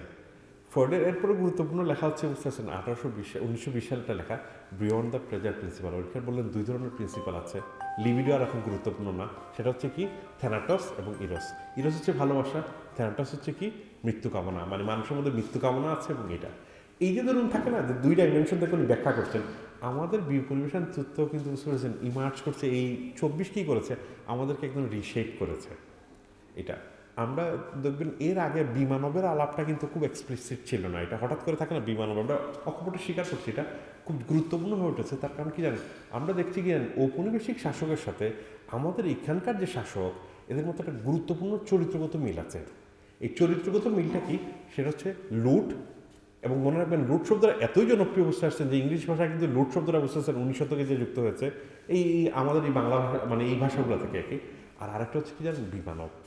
ঔপনিবেশিকরা আমাদেরকে সাধারণ মানুষকে বুঝতে আসছেন বিমানব হিসেবে ট্রিট করে, তার কোনো ন্যূনতম মৌলিক অধিকার এবং হচ্ছে যে মানবিক অধিকার যেটা প্রাপ্ত ছিল কোনো কিছুই পায় না। আমাদের ঔপনিবেশিকরা শাসকরা, স্বৈরশাসকরা একই ধরনের কার্যকলাপ চালান এবং হচ্ছে লুট। সেটা হচ্ছে লর্ড ক্লাইভ যেরকম লুট করে নিয়ে গিয়েছেন না বিলেতে, আপনি এখানে দেখবেন এস.এ. আলম অথবা যে সামিল গ্রুপ, তারা লুট করে নিয়ে তো নিজের দেশ থেকে, ইমরান কামাল সেদিন বলতেছিলেন যে মানে লর্ড ক্লাইভ থেকে আরও বুঝতে পেরেছেন খারাপ লোক কে জানেন, এস.এ. আলম এবং হচ্ছে কিসে মানে ওই যে সামিট গ্রুপের। কী কারণে জানেন, ও তো তার নিজের দেশে নিয়ে যাচ্ছে, বোঝা যাচ্ছে ওকে সে যে তার নিজের দেশকে সমৃদ্ধ করছে। সামিট গ্রুপ অথবা এস.এ. আলম কী করতেছে, লুট করে নিয়ে বুঝতেছেন দিয়ে যাচ্ছে পরের দেশে, এবং হচ্ছে আপনার নাগরিকত্ব ত্যাগ করে দিয়ে যাচ্ছে। তার মানে সে লুটের যে মনস্তত্ব এবং হচ্ছে যে বিমানব, দুটোই বুঝতে পারছেন খুব সেন্ট্রাল আইডিয়া, যেটা হচ্ছে যে আমাদেরকে এই দুই পিরিয়ডের পলিটিক্যাল আইডিয়া মানে আইডিয়াটাকে কানেক্ট করার জন্য, এটা হচ্ছে একটা বিষয়। এখন এইটা আরেকটা গুরুত্বপূর্ণ দিকে ইঙ্গিত করেছে, যেটা আপনি যে সভরেন্টির যে বিষয়টা, এবং এইটা নিয়ে যে আপনি খেয়াল করবেন যে বাংলাদেশে এখন যে যারা বুদ্ধিজীবীরা আলাপ করছেন, মানে এটা লিডিং বুদ্ধিজীবী যাকে বলা যেতে পারে বাংলাদেশে, ফরহাদ মাজার তার ওনার যে ওই মানে যে ওই বইটার নাম হচ্ছে গণ-অভ্যুত্থান এবং গঠন এবং হচ্ছে তো গণ-অভ্যুত্থান এবং গঠনতন্ত্রে দেখবেন যদি আপনি আলোচনা করেন, মানে গাঠনিক শক্তি, মানে সভরেন পাওয়ার থাকে না, কনস্টিটিউয়েন্ট পাওয়ার, খুবই গুরুত্বপূর্ণ সভরেন্টির ধারণা এগুলো দিয়ে। এখন প্রশ্ন হচ্ছে কি জানেন, আমি যে সময় পড়ছিলাম ওই বইটা এবং ওনার আলাপগুলো শুনি, এটা শুধু উনি না, আমাদের এখানকার অপরাপর যারা বুঝতে পারছেন, মুস্তাক খানের সহ অন্যান্য যারা আলাপ করেন, এরা সবাই বুঝতে পারছেন একটা জিনিস থেকে ফোকাস করেন, সেটা হচ্ছে কি এই সভরেন্টির ধারণা নিয়ে। ফলে এদের একজন অদ্ভুত মুগ্ধতা আছে কি জানেন, শাসন কার্য নিয়ে। শাসন কার্য কীভাবে, আপনি দেখবেন ওনারা অকপটে কিন্তু শাসন শব্দটা ব্যবহার করেন। আরে ভাই, স্বাধীন রাষ্ট্রের পর শাসনের প্রশ্ন আসে কীভাবে? থাকে না, আপনি যদি সভরেন স্বাধীন হন তাহলে আপনার শাসন করবে কেন আপনারা? মানে আপনি টাকা দিবেন বুঝতে পারছেন আপনাকে পেটানোর জন্য পুলিশ, মানে পুলিশে বেতন দিচ্ছেন না আপনি ট্যাক্স এবং ভ্যাটের মাধ্যমে ওটাকে পেটানোর জন্য না। এই যে মনস্তত্ব যে শাসন কার্য, ওনারা দেখবেন এখনও ব্যবহার করেন শাসন, সংবিধান। শাসন এবং সংবিধান দোনোটাই আসলে কি জানেন, এইটা হচ্ছে এক ধরনের মানে এইটার সাথে আধুনিক যে রাষ্ট্র যেটা সভরেন্টি এবং হচ্ছে বুঝতে পেরেছেন কলোনির, এটা খুবই অতপ্রতভাবে যুক্ত। এবং ওনারা অনেকেই উত্তর উপনিবেশবাদের নামে বুঝতে পেরেছেন এই আইডিয়াগুলোকে এখানে হাজির করেন। আমরা মূলত বড়তে যে সিদ্ধান্তে 24-এর জায়গা থেকে পৌঁছাইছি সেটা হচ্ছে কি জানেন, আসলে আমাদের যে ওয়েস্টের যে বুঝতেছেন যে প্রথাগত যে পলিটিক্যাল সায়েন্সের যে থিওরি আছে তার কর্নার স্টোন কি সভরেন্টি। এই সভরেন্টি আসলে কি, প্রথম এই সভরেন্টির বিতর্কটা শুরু হয়েছে 4th সেঞ্চুরি থেকে। সেটা হচ্ছে কি, চার্চ মানে যে সব কিছু নিয়ন্ত্রণ করবেন নাকি মনার্ক করবেন, দ্বন্দ্বটা ওইখান থেকে শুরু। এবং এটা একটা বিশেষ প্রেক্ষাপট এবং এটা খুবই ইউরোপিয়ান প্রেক্ষাপট থেকে শুরু। এবং এই যে সেকুলারিজমের ধারণা এটার সাথেই কানেক্টেড, এই সেপারেশনের ধারণার সাথে এই সভরেনিটি। এখন এই সভরেনিটি সব ফ্রেঞ্চ রিপাবলিকের পরে কী হলো, এর আগে মোনার্কেরই সব ক্ষমতা। আর মোনার্ক কোথা থেকে আসেন, সেটা হচ্ছে যে মানে যে এই কারণে ইংলিশ ভাষায় কি জমিদারকে লর্ড বলা হয় না, গডেরও লর্ড বলা হয়, তার মানে কি লর্ডের প্রতিনিধি হিসাবে। ধর্মের প্রতিনিধি হচ্ছেন পোপ, আর হচ্ছে যে শাসনকারীর প্রতিনিধি হচ্ছে কে, মোনার্ক। এখন এই যে মোনার্কের বুঝতে আছেন, ওনার হচ্ছে সর্ববয় ক্ষমতার অধিকারী। আপনি ওই যে সময় উনি কি আইনের ঊর্ধ্বে, উনি যা তাই হচ্ছে কি বিচার। এইটা যে সময় আপনি করছেন তখন যে সাধারণ মানুষের কি বুঝতে আছেন কোনো অধিকার থাকে না। ফ্রেঞ্চ রেভলিউশন পরে বলা হলো কি জানেন, যেহেতু তারা মানে যে লুই মানে ওই সময়কার যে মানে ফ্রেঞ্চের যে রাজা, তার এগেনস্টে যেহেতু মানে যে বিপ্লবটা করা হয়েছে, ফলে তারা চাচ্ছেন কি সাধারণ মানুষের মধ্যে এটা থাকবে। কিন্তু অ্যাট দ্য সেম টাইম আপনি মনে রাখবেন কি জানেন, সাধারণ মানুষের কাছে কিন্তু ক্ষমতা সহজে যাচ্ছে না। বলা হইলো কি জানেন, যে সাধারণ মানুষ হচ্ছে কি তার একটা মানে যে ওই কনস্টিটিউয়েন্ট মানে আছে, এই পাওয়ারটা কি করতেছে, শেয়ারবার ফি ফেরত দিয়ে দিচ্ছে কাকে, রাষ্ট্রকে। তার মানে আপনি আধুনিক বুঝতে পেরেছেন যে মডার্ন ফিলসফিতে যে রাজ্য থেকে যে রাষ্ট্র নির্মাণ হচ্ছে না, সেই রাষ্ট্রে কি একই চরিত্র, ক্ষমতাটা কে নিয়ে নিচ্ছেন, রাষ্ট্র। এখন এই যে রাষ্ট্রকে ক্ষমতা দিচ্ছেন, আপনি কি জানেন না আমাদের দেশের মধ্যে তৃতীয় বর্ষের মধ্যে দেশে বসে আছেন রাষ্ট্রের চরিত্র, পলিটিক্যাল পার্টিগুলোর চরিত্র, যে পলিটিক্যাল পার্টি আসুক সে আপনাকে কী করবে বুঝতে আছেন, ফের পুলিশকে নামাবে বুঝতে আছেন কালকে পিটানোর জন্য আমাদের। এখন পুলিশ একটু ইতস্তত আছে, কিন্তু ট্রাস্ট মি 2 বছর পরে বুঝতে আছেন পিছনে, এবং মানে আরবার পিটানো শুরু হবে। এবং হচ্ছে কি জানেন, আমরা তো ভাই শাসন কার্যে যাবো না, আমরা তো কোথায় থাকি, সাধারণ মানুষ রাস্তার মধ্যে থাকি। পিটানোটা কাকে খাইতে হয়, আমাদেরকেই খাইতে হয়, আমাদের উপরে গুলিটা আসে। বলে আমরা বলছি কি জানেন, যে পুরো রাষ্ট্রকে দেখা উচিত কার জায়গা থেকে, আমার আপনার জায়গা থেকে, তল থেকে। তথাগত মানে বুঝতে পারছেন যে পলিটিক্যাল সায়েন্সের থিওরিটা উপর থেকে আসে, সংবিধানের ধারণা উপর থেকে আসে। এক্স্যাক্টলি এই জিনিসটা আমি ওই যে সংবিধান ওই যে সংস্কার কমিশন বলে আসছে যে আপনাদের এইটা আসলে সংবিধান থেকে ব্যবস্থাপনার তন্ত্র দিয়ে আসা। ব্যবস্থাপনা তন্ত্র হচ্ছে কি জানেন, সেটা হচ্ছে আপনি কাউকে, আপনার একটা কোম্পানির মালিক, কিন্তু আপনি ব্যবস্থাপনার জন্য বুঝতেছেন ম্যানেজমেন্টে কিছু লোকরে দিয়েছেন। এটা কমপ্লিটলি রেডিক্যালি ডিফারেন্ট আইডিয়া। মানে আপনি আপনার কনস্টিটিউয়েন্ট পাওয়ার কাউকে দিতেছেন না আপনার পিটানোর জন্য। আমি আপনাকে দিতে চাই না, আপনাকে আমি বিশ্বাসও করি না কাউকে দেওয়ার মতো। বাংলাদেশে আপনি কাউকে আপনার বুঝতে পেরেছেন ক্ষমতা দেওয়ার মতো মানে বুঝতে পেরেছেন আপনার রিলায়েবল কেউ নাই। এটা আপনাকে স্বীকার করতে হবে, এবং এটা যত তাড়াতাড়ি আপনি স্বীকার করবেন আপনার জন্য মঙ্গল, এই রাষ্ট্রের জন্য মঙ্গল। ফলে আপনাকে বুঝতে পারছেন নতুন ধরনের পলিটিক্যাল থিওরি ভাবতে হবে, যে এই পলিটিক্যাল থিওরিতে কোনো কি নাই, সেটা হচ্ছে যে সভরেন্টির ধারণা নাই। ইন্টারন্যাশনাল সভরেন্টি আপনার কোনো ধারণা, আপনার সভরেন্টি কোন ধারণা নাই। এটা রাষ্ট্র হচ্ছে কি অংশীজন, মানে হচ্ছে আমি হচ্ছে স্টেক হোল্ডার। এই স্টেক হোল্ডার বুঝতেছেন দায়িত্ব দিচ্ছি কিছু লোকরা 5 বছরের জন্য চালানোর জন্য, পছন্দ না হলে লাত মেরে বের করে দিয়ে দেবো। শব্দটা খুব অশ্লীল শোনাতে পারে, বাট এক্স্যাক্টলি সেম শব্দটা। কারণ আপনার পছন্দ না হলে তাকে আপনি বের করে দিয়ে দিবেন, তাই না? অন্য লোক চালাবে যে বেটার চালাইতে পারে। ফলে পুরো আইডিয়াটা হচ্ছে কি জানেন, আপনার কাছে আপনার ওনারশিপ থাকবে, কিন্তু হচ্ছে এইটা এখন এইটা খুবই রেডিক্যাল আইডিয়া। আপনি বুঝতে পারার কথা, আমাদের যে এখানকার লিডিং বুদ্ধিজীবীরা এখনও পড়ে আছেন কোথায়, রুশোর মধ্যে। আমরা যে আলাপ করতেছি বুঝতে পারছেন, রুশোর এই সমস্যার সমাধান করার ক্যাপাসিটি নাই আমাদের দেশে। এবং এটা কোথেকে আসতেছে 24-এর এই অভ্যুত্থান। আপনি 24-এ কি জানেন, রাষ্ট্র যে নিপীড়ন চালাচ্ছে না, এটা আওয়ামী লীগের জায়গায় অন্য পলিটিক্যাল পার্টি হলে একই কাজ করতে পারে। এই চরিত্রটা আমরা দেখছি না, দেখছি। ফলে আমাদের তো এখন আর কতবার বুঝতে পেরেছেন আপনার মাথায় বেল পড়তে হবে যে বোঝার জন্য, যে এইটা কতবার আমি গড়তে পড়তে হবে থাকে না এই জিনিসের। ফলে আপনাকে নতুন ধরনের রাষ্ট্র ইমাজিন করা দরকার। আর 24-এ বুঝতেছেন এটা আমাদের লিড করে কি জানেন, তাহলে রাষ্ট্রের সাথে তাহলে আমাদের সমঝোতা কী হবে। আমরা বলছিলাম আজকে তো আলোচনা আমরা অনেকেই করতে থাকি, অনেক কিছু মিস হয়ে যায়। আমাদের আসলে রাষ্ট্রের সাথে কোনো সমঝোতা হয় না। তাহলে আমাদের রাষ্ট্রের সাথে বুঝতেছেন সমঝোতা, যেভাবে রাষ্ট্র ব্যবস্থাপনা হবে তার একটা বেসিক প্রিন্সিপাল থাকা উচিত। যে প্রিন্সিপালটা আমরা হচ্ছে কি, মানে যে রাষ্ট্রজনের মানবায়ন, মানে হচ্ছে যে যা কিছু বুঝতে পেরেছেন আইন কানুন থেকে শুরু করে যা কিছু আছে আপনি ইমপ্লিসিটলি টের পাবেন। তার মূল বেসিস হচ্ছে কি, মানে যে যা কিছু আপনাকে বিমানব করে তোলে সবই আসলে কী করা উচিত, খারিজ করে দেওয়া উচিত। ফলে আমাদের সাইড থেকেই বুঝতে পেরেছেন যে অনেকেই বুঝতে পেরেছেন পুরা এন্টায়ার যেগুলো আইনগুলো বুঝতে পারছেন আমাদেরকে মানে বিমানব করে বৈষম্যের শিকার হই, নিপীড়নমূলক আইন আছে, সবই আইনের একটা লিস্ট তৈরি করে দেওয়া হবে, যাতে করে বুঝতে পারছেন আপনারা যেখানে থাকুন, আপনি জানেন না এইবারও তোমার সুযোগ মিস হয়ে গেছে, পরেরবার কিন্তু আবার সুযোগ আসতে পারে, যাতে এই ধরনের নিপীড়নমূলক যত আইনগুলো আছে না সব কী করা উচিত, মানে বিলুপ্ত করা উচিত। এবং এই নিপীড়নমূলক মানে এই যে আমি যে বিমানব হচ্ছি না, এটা একটা ফাউন্ডেশনও আমাদের নতুন রাষ্ট্রে। কী কেন জানেন, এটা হচ্ছে সেই না আমি কোনো নিপীড়নের বিমানবের শিকার হতে চাই না, যেখান থেকে আপনি বুঝতেছেন আপনার পরবর্তী বিপ্লবের বুঝতেছেন ফাউন্ডেশন হিসেবে দেখতে পারেন। এবং এটাতে আমাদের সবার সমঝোতা আছে। মনে রাখবেন আমরা কিন্তু এক ধরনের সমঝোতার জায়গাটা খুঁজতেছি, যার মাধ্যমে এক ধরনের পিসফুল কোয়েসিভলি বুঝতে পেরেছেন সাধারণ মানুষের রাইটসের জায়গাটাগুলো সুনিশ্চিত করা যায়, কি যে ওই জায়গা থেকে পুরো আমাদের আইডিয়াটা আসলে ইভলভ হচ্ছে। ফলে আমি একটু সাম আপ করি, আমি তো অনেকগুলো আলাপে ঠিক আছে। প্রথমত হচ্ছে আমরা সম্ভবত খুব দ্রুত এই আলাপগুলো একটা ইমপ্লিসিট আলাপ আছে, সেটা হচ্ছে আমরা একদম নতুন ধরনের পলিটিক্যাল থিওরি ইমাজিন করছি। এই পলিটিক্যাল থিওরি হচ্ছে কি ইউরোপিয়ান পলিটিক্যাল থিওরি থেকে ভিন্ন, এখানে কোনো সভরেন্টির ধারণা নাই। এটা হচ্ছে কি আপনি মালিক, অংশীজন, আপনার অংশীদারিত্ব থাকবে, আপনি করে ক্ষমতা দিবেন না। তাহলে ব্যবস্থাপনাতন্ত্র, এখন বলছে ব্যবস্থাপনাতন্ত্র কি এই যে নয় রাষ্ট্রকল্পের যে 3টা ভাগে ভাগ করা আপনি দেখেন, সেটা হচ্ছে কি অধিনীতি, নীতি এবং হচ্ছে বুঝতেছেন ব্যবস্থাপনা নীতি একই। এই ব্যবস্থাপনাতন্ত্র কি জানেন, এটা আমার সমাজ কয়েকদিন পর পরিবর্তন হতে পারে, সোসাইটি পরিবর্তন, তাহলে অধিনীতি এবং নীতিটা থাকবে কনস্ট্যান্ট, থাকে না, যেটা আবার এটাও চেঞ্জ হতে পারে, বাট হচ্ছে পার্মানেন্টলি আপনার কী থাকবে, একটা কমিশন থাকবে, ব্যবস্থাপনা কমিশন, যারা রেগুলারলি বেসিসে বসে আছেন। আপনার মানে ব্যবস্থাপনা চেঞ্জ হতে পারে না, আপনার সোসাইটি চেঞ্জ হতেছে, নতুন নিড তৈরি হতেছে, আপনার চেঞ্জ হতে পারে। ফলে আপনি একটা সংবিধান কেন তৈরি করবেন বুঝতে পারছেন, সেটা হচ্ছে কি জানেন, যে মানে অকট্টভাবে বসে আছেন, আপনার মানে সোসাইটি পরিবর্তন হয়ে যাচ্ছে, কিন্তু মানে আমার মানে যে মানে নিয়ন্ত্রণ করার জন্য একই ধরনের বিধান থাকবে, এটা প্রয়োজন নাই। ওইটা কী কারণে আগে সংবিধান করা হতো, কারণ হচ্ছে মোনার্কের কন্ট্রোল করা যেত না।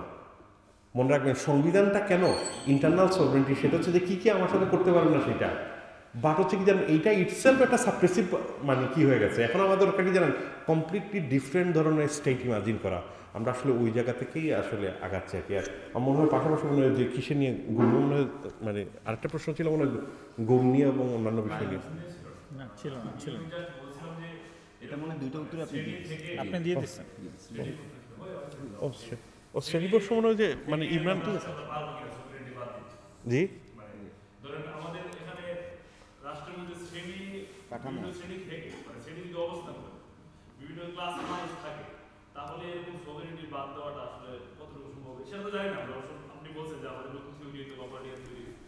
আমি শুনুন, আমরা অকপট একটা বিষয় বলি, মানে শুনেন যে বাংলাদেশের সমস্যা এখন মানে সমাধান আপনাকেই করতে হবে। ফলে আপনি যে কোনো এটার উপর বেস করে নতুন থিওরি ইমার্জি করতে পারেন। তো আমাদের যে আইডিয়াগুলো, এটা দেখবেন আগামী 10 বছরে এটা হয়তো থাকে না, আরও অনেক অ্যাঙ্গেলে বিকাশ লাভ করতে পারে।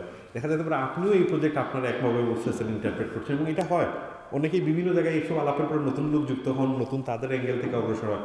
মনে রাখবেন আপনার সমস্যা আপনাকেই সমাধান করতে হবে, কেউ আপনার উদ্ধার করবে না। আপনি কলিযুগে থাকে না, একজন মহাপ্রলয়ের মধ্যে আছেন, উদ্ধার আপনি আপনার নিজেরাই করতে হবে, এবং সাথে আপনার ধারে কাছে যে যারা আছেন তাদেরকেও মানে উদ্ধার করতে হবে। আমরা একটা ভয়ঙ্কর ক্রাইসিসে আছি, এটা ইন্টেলেকচুয়াল ক্রাইসিস বলবেন, থিওরিটিক্যাল ক্রাইসিস, এবং এটা but at the same time এটা অপরচুনিটি। কী কারণ এইবার প্রথম কী হচ্ছে জানেন, আপনি ট্রাস্ট মি, আপনি দেখবেন কি জানেন, বাংলাদেশ থেকে নতুন অনেক আইডিয়া এবং থিওরি ইমার্জ করতে যাচ্ছে উইথিন 20 ইয়ার্সের মধ্যে, প্রচুর, এবং এটা গ্লোবালি বুঝতেছেন, অনেক জায়গায় বুঝতেছেন এই ওয়েভটা যাবে, এবং এটা আপনাদের কাছ থেকেই আসবে। কারণ নতুন যে জেনারেশন থাকে না, এরাই আসলে বুঝতেছেন বাংলাদেশে এখন আপনার গুরুত্বপূর্ণ ইভেন্ট দরকার, যে ইভেন্টটা বুঝতেছেন স্ট্যাটাসকো যে পলিটিক্যাল থিওরিগুলো আছে না, আন্ডারস্ট্যান্ডিংকে প্রশ্ন করে।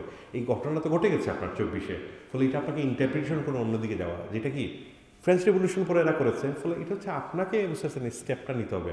মনে রাখবেন এখানে কেউ আপনার সমস্যার সমাধান করতে পারবে না। ফলে আপনি যদি এখানে ভাবেন যে বুঝতেছেন আমাদের কাছে উত্তর পাবেন, এটা খুব ভুল হবে। এবং আর কোনো বৃদ্ধ লোকের কাছে যদি উত্তর পাবেন এটা ভাবলে বুঝতে পারছেন। এইটা মুন্না একটা খুব মজার গল্প বলে আর কি, যে সেটা হচ্ছে আমি মুন্নার কাছ থেকে কেড়ে নিয়ে গল্পটা বলতেছি। সেটা হচ্ছে কি জানেন, যে আমি পাশো ওই যে জেন বুদ্ধিস্টের একটা গল্প, সেটা হচ্ছে যে ওই মানে এক জেন মানে মঙ্ক মানে যে ভিক্ষু এবং হচ্ছে তার শিষ্য হাইটাইটা যাচ্ছিলেন।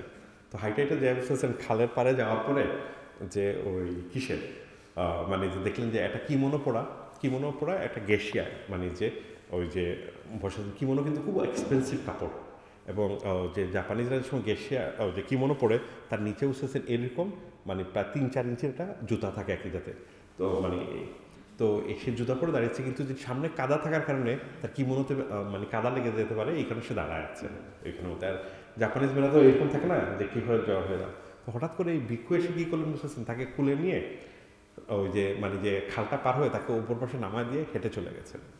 তো এরপরে বুঝতে পারছেন অনেকক্ষণ পরে বুঝতে পারছেন ওনার যে শিষ্য উচ্ছ্বস মনে বলতেছেন যে মানে যে গুরু, আমি আপনার একটা প্রশ্ন করতে চাচ্ছি। তুমি কি বলেন, হ্যাঁ বলো।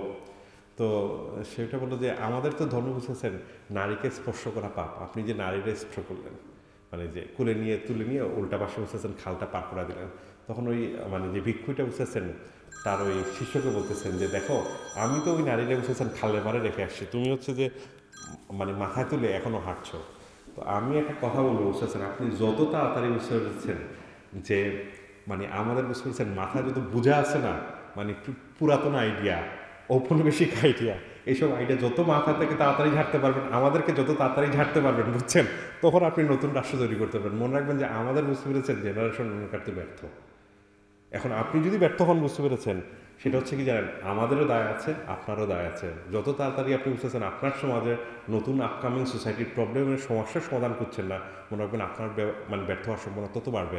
আমাদের কাছে আসলে সব সমস্যার সমাধান নাই, আমরা চেষ্টা চালাচ্ছি, হয়তোবা তৈরি হতে পারে, নাও হতে পারে, এবং এটা একটা ওপেন এন্ডেড স্টোরি। এই কারণে এইটা তো কি খুবই গুরুত্বপূর্ণ আলাপ ছিল, ওই যে অভ্যুত্থান পরবর্তী সময়, মানে যে ব্যাচ কিছু বিশ্ববিদ্যালয়, মানে যে শিক্ষার্থী এবং শিক্ষকের মধ্যে ভয়ঙ্কর ধরনের সংঘাতপূর্ণ সম্পর্ক ছিল, মূলত যারা যে এর আগের রেজিমকে সহায়তা করেছেন অথবা হচ্ছে যে এই মানে নীরব থেকেছেন, এই ধরনের একটা অংশ ছিল।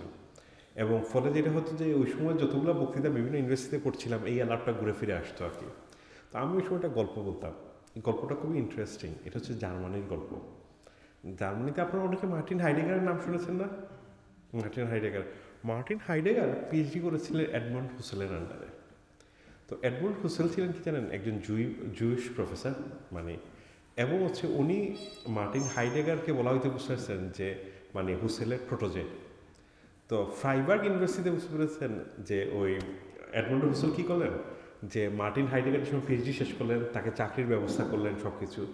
তারপর মার্টিন হাইডেগার আস্তে আস্তে বুঝতে পারছেন নিচ্ছের ফিলোসফি দ্বারা খানিকটা প্রভাবিত হলেন, এবং হচ্ছে হিটলারের সাথে তার সম্পর্ক বাড়লো। এবং হচ্ছে ঘটনাচক্রে হিটলার যে সময় বুঝতে পেরেছেন যে সেকেন্ড ওয়ার্ল্ড ওয়ার চলছে, তখন হিটলার কী করলেন, মার্টিন হাইডেগারকে রিক্টার করলেন ফ্রাইবার্গ ইউনিভার্সিটিতে। রিক্টার মানে হচ্ছে আজকালকে যে আমরা উপাচার্য বলি না, সেই উপাচার্য। এবং হাইডেগার কী করলেন বুঝতে পারছেন, এডমন্ড হুসেলের চাকরিটা খেয়ে দিলেন। মানে হাইডেগার কিন্তু কী করছেন, ওনার যে শিক্ষক তাকে চাকরি দিয়েছে, বুঝতে পারছেন, সেই শিক্ষকের সাথে আইডিওলজিক্যাল তার কনফ্লিক্ট, উনি কী করেছেন, তার চাকরি খেয়ে দিয়েছেন।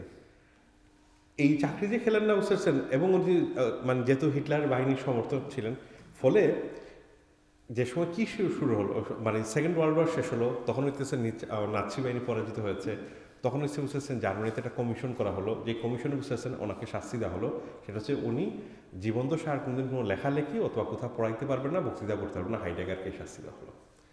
এরপরে বুঝতে পেরেছেন ইয়োগেন হেবারমাসের নাম শুনেছেন না, ফ্রাঙ্কফুর্ট স্কুলের খুব বিখ্যাত লোক। ইয়োগেন হেবারমাস হচ্ছে মার্টিন হাইডেগারের স্টুডেন্ট। তো বুঝতে পেরেছেন যে তখন ইয়োগেন হেবারমাস কী করলেন বুঝতে পেরেছেন, উনি কিন্তু জিও, মনে রাখবেন, জিও হচ্ছে কি সেকেন্ড ওয়ার্ল্ড ওয়ার 6 মিলিয়ন বুঝতে পেরেছেন জিউদেরকে কিন্তু হত্যা করা হয়েছে, এবং খুব সিস্টেমেটিক আকারে বুঝতে পেরেছেন জেনোসাইড করেছে, এবং জেনোসাইড টার্মটাই একে বুঝতে পেরেছেন যে কিসের, এবং শোলমুনা অনেকগুলো লেখাও আছে এই বিষয়ে, দেখতে পারেন নাকি যে। তো এই যে মানে যে হিউজ নাম্বার অফ জুদেরকে হচ্ছে, তো মানে যে ইয়োগেন হেবারমাস কী করলেন বুঝতেছেন, উনি আলাপ শুরু করলেন কেন হাইডেগারকে ইউনিভার্সিটিতে আবার চাকরি দেওয়া উচিত, সে আবার পাঠদান করানো উচিত, এবং হচ্ছে তাকে আবার লেখার সুযোগ দেওয়া উচিত। হাইডেগার তার জীবনদশায় বুঝতে পেরেছেন কোনোদিন সরাসরি কোনো অ্যাপোলজি দেন নাই উনি যা করেছেন, কিন্তু উনি এর পরবর্তী সময় ওনার লেখাপত্র বুঝতে পেরেছেন অনেক গুরুত্বপূর্ণভাবে শিফট হয়ে গেছিলো এবং চেঞ্জ হয়ে গেছিলো। এখন আপনি শিক্ষা কার কাছ থেকে নেবেন, হাইডেগারের কাছ থেকে নেবেন না হেবারমাসের কাছ থেকে নেবেন? আপনাকে শিক্ষা নিতে হবে কার কাছে জানেন, হেবারমাসের কাছ থেকে, হাইডেগারের কাছ থেকে না। কারণ আপনারও অনেক শিক্ষক আছে বুঝতে পেরেছেন, যে শিক্ষক বুঝেছেন তার যা করার কথা সে করে নাই, তার প্রতি আমাদের প্রীতি আছে, এবং হচ্ছে যে তাকে কি দিলে আপনি ইউনিভার্সিটিকে বের করে দিবেন? অবশ্যই বের করবেন না। কী কেন জানেন, ইউনিভার্সিটির মূল ধারণাই হচ্ছে অ্যাসাইলেমের ধারণা থাকে। মনে করবেন ইউনিভার্সিটিতে বলা হয় না যে মানে যেটা স্বায়ত্তশাসনের ধারণা, এই স্বায়ত্তশাসন কি জানেন, কোনো রকমে আপনি বুঝতেছেন রাষ্ট্র দ্বারা প্রসিকিউটেড শাস্তি হবে আপনার, এমন কোনো ভাবনা না। আপনি ইউনিভার্সিটির সীমানার ভিতরে ঢুকে গেলেই বুঝতেছেন আপনার রাষ্ট্রীয় বাহিনী আপনাকে আসলে দখল নিয়ে যাওয়ার কোনো অধিকার নাই। তার মানে হচ্ছে ইউনিভার্সিটির মূল ধারণা হচ্ছে বিভিন্ন পরস্পর বিরোধী মতগুলোর বুঝতে পেরেছেন সবাস্তনের জন্য বুঝতে পেরেছেন এক ধরনের আয়োজন করা। ওই যে গতকালকে ম্যাডাম বলতেছিলেন যে গণতন্ত্র মানে হচ্ছে কি জানেন, আপনাকে যাকে অপছন্দ করেন তার পক্ষে আপনি যে সময় দাঁড়াইতে পারবেন, থাকে না, তখনই হচ্ছে বোঝা যাচ্ছে আপনি হচ্ছেন কি জানেন, যে মুক্ত চিন্তায় বিশ্বাস করেন। আর বিশ্ববিদ্যালয় তো সবচেয়ে পুরো প্রাথমিক কাজ হচ্ছে কি জানেন, যাকে আপনি অপছন্দ করেন, যেই ব্যাপার আপনার মনে করেন যে ভুল, তাকেই বুঝতে পারছেন থাকার আয়োজন এই কারণে করে দেওয়া, কারণ হচ্ছে আপনার কাজ হচ্ছে বুঝতে পারছেন এরকম সেমিনার সিম্পোজিয়াম এবং লেখালেখি করে তার মানে গীবত গাওয়া অথবা তাকে সমালোচনা করা। তার মানে হচ্ছে কি জানেন, যে আপনি তাকে সমালোচনা করবেন এবং কন্টিনিউয়াসলি সমালোচনা করতে থাকবেন, এটা আপনার মোরাল দায়িত্বের কাজ, এবং হচ্ছে ওনার শুধরানো উচিত। বাট এর অর্থ এই না বুঝতেছেন তার এগেন্সে কোনো ভায়োলেন্স হোক, অথবা বুঝতেছেন ওনাকে বুঝতেছেন বিশ্ববিদ্যালয় থেকে বের করে দেওয়া উচিত, তা না। কারণ বিশ্ববিদ্যালয়ের কাজই হচ্ছে বহু ধরনের বুঝতেছেন মতের পথের লোক একসাথে থাকবে। আর আপনি যদি বিশ্ববিদ্যালয় সেটা না করতে পারেন, রাষ্ট্রে কীভাবে হবে বলেন, তাই না? রাষ্ট্রে মানে যে সম্ভব না তো এটা। এবং আমাদের তো মূল বেসিসটাই হচ্ছে কি বুঝতেছেন যে এই 24শে গণঅভ্যুত্থানে আপনি বিভিন্ন মতের পথের লোক তো একসাথে হতে পেরেছে, এই কারণে সে রাস্তায় নামতে পেরেছে। এই কারণে তো বিভিন্ন মত পথের গ্রাফিকগুলো আমরা দেখি না, দেখি। তবে ফলে আপনি মনে রাখবেন কি, আমি বারবার যেটা বলছি, আমাদের জেনারেশনের যে ভুলগুলো আছে না, সেই ভুলগুলো যদি বুঝতে পেরেছেন আপনারা ক্যারি করেন, তাহলে মহা বিপদ পড়বেন। আপনাকে বুঝতে পেরেছেন নতুন ধরনের রাষ্ট্র ইমাজিন করা খুবই গুরুত্বপূর্ণ। এবং সেই নতুন রাষ্ট্রে থাকে না, আপনাকে অনেক কিছু বুঝতেছেন, অন্যের বিষয়ে সহনশীল হওয়া, অন্যকে স্পেস করে দেওয়া, ইভেন বুঝতে পেরেছেন এটা। এবং আপনি বলতে পারেন যে স্যার আপনি মানে যে আপনার একটা গল্প বলি, সেটা হচ্ছে যে এই অভ্যুত্থানের পরে, এই গল্পটা অনেক জায়গায় বলছিলাম, সেটা হচ্ছে যে আমি তো মূলত SM সুলতানকে নিয়ে আলাপ টালাপ করি বিভিন্ন জায়গায়। তো SM সুলতানকে নিয়ে থাকে না, আজকালকে কিন্তু অনেক ধরনের ডিবেট আছে মানে, এবং তৈরি হয়েছে। তো মানে কেউ একজন বুঝতে পেরেছেন SM সুলতানের মানে ওরিয়েন্টেশন নিয়ে একজনের সমালোচনা করেছে নাকি, মানে এর ফলে ওনার উপরে বুঝতে পেরেছেন দেখা গেল নড়াইলের DC থেকে শুরু করে বিভিন্ন জায়গা থেকে তার উপরে একদম চাপ তৈরি করা হয়েছে ওই মানে শিক্ষকের। তো আমাকে যে সময় ঢাকা চারুকলা একটা বক্তৃতা করতে বলা হবে এই অভ্যুত্থানের পরে, তো আমি বললাম যে আপনাদের শিক্ষক থাকা উচিত, পাশাপাশি ওই শিক্ষকও থাকা উচিত। তো এরা রীতিমতো শুনে অবাক। এবং যে সময় পোস্টারটা আসলো, আমার ধারে কাছের বন্ধু বান্ধব যারা থাকে না, এরা সবাই আমাকে গালি দেওয়াজ করা এবং মেসেজের মধ্যে যে এর সাথে তুমি মানে কেন স্টেজ শেয়ার করতেছি, কারণ সে তো মানে যে মানে SM সুলতানকে নিয়ে এরকম কথাবার্তা বলেছে। আমি বললাম যে তাকে যদি কখনো বুঝেছেন কোনো ধরনের শাস্তি দেওয়া হতো, আমি তার পক্ষে প্রথমেই দাঁড়াইতাম। এবং তার সাথে এই কারণেই দাঁড়ানো হচ্ছে কি জানেন, ইউনিভার্সিটির কাজই তো হচ্ছে বুঝতেছেন বিভিন্ন মত পথের লোকের মধ্যে কী করা, মানে যে মানে বুঝতেছেন আলাপ আলোচনা, এই জায়গাটা। কারণ আমরা তো আমাদের এই যে এখনকার কাজটা কিন্তু এক্স্যাক্টলি সেইটা, আপনারা তো বুঝতে পারছেন কিনা জানি না, সেটা হচ্ছে আমাদের একটা কমন কনসেনসাস তৈরি করা, যে এই সমস্যাগুলো আসলে সমাধান করা সম্ভব। এবং এটা আপনি খেয়াল করবেন, সংবিধান নিয়ে আমাদের কিন্তু বুঝতে পারছেন এই ব্যাপারটা 70,000 মতো ডকুমেন্ট পড়েছে, হাজার খানেক লোকের বুঝতে পারছেন কিনে আছে, বিভিন্ন মতপথের লোক আছে। কিন্তু একটা মজার ব্যাপার কি জানেন আপনি, সংবিধানের যে প্রিন্সিপাল, ফান্ডামেন্টাল প্রিন্সিপালের বিট নিয়ে প্রচুর বিতর্ক, কিন্তু সংবিধান যে ফাংশনাল বিট আছে না, প্রধানমন্ত্রী 2বারের বেশি হওয়া যাবে না, প্রধানমন্ত্রীর ক্ষমতা কমাইতে হবে, এই ধরনের বুঝতেছেন মানে অন্তর্বর্তী নির্বাচনকালীন সরকার দরকার, এগুলোর বিষয়ে সবাই একমত। তার মানে মনে রাখবেন পলিসির বিষয়ে আমাদের একজন কী আছে, একজন ফার্ম আন্ডারস্ট্যান্ডিং আছে। আমাদের উচিত হচ্ছে ওই বিষয়গুলোই প্রথমে চেঞ্জ করে শুরু করা, যেখানে আমাদের ফার্ম আন্ডারস্ট্যান্ডিং আছে, আমরা সবাই একমত, এইগুলোই চেঞ্জ করা। কিন্তু কৌশলগতভাবে কী করা হয়, ওইটা না করার বিভিন্ন কৌশল আছে, কৌশল করে ওই অন্যান্য বিষয়গুলো নিয়ে আসা হয়। আর আপনার ওই যে আপনি একটা বিষয় বললেন না যে সোশ্যাল মিডিয়ার রোল, আপনার একটা মজার বিষয় বলি, আমি এটা খুবই আগ্রহ নিয়ে বহুদিন ধরে অপেক্ষায় ছিলাম।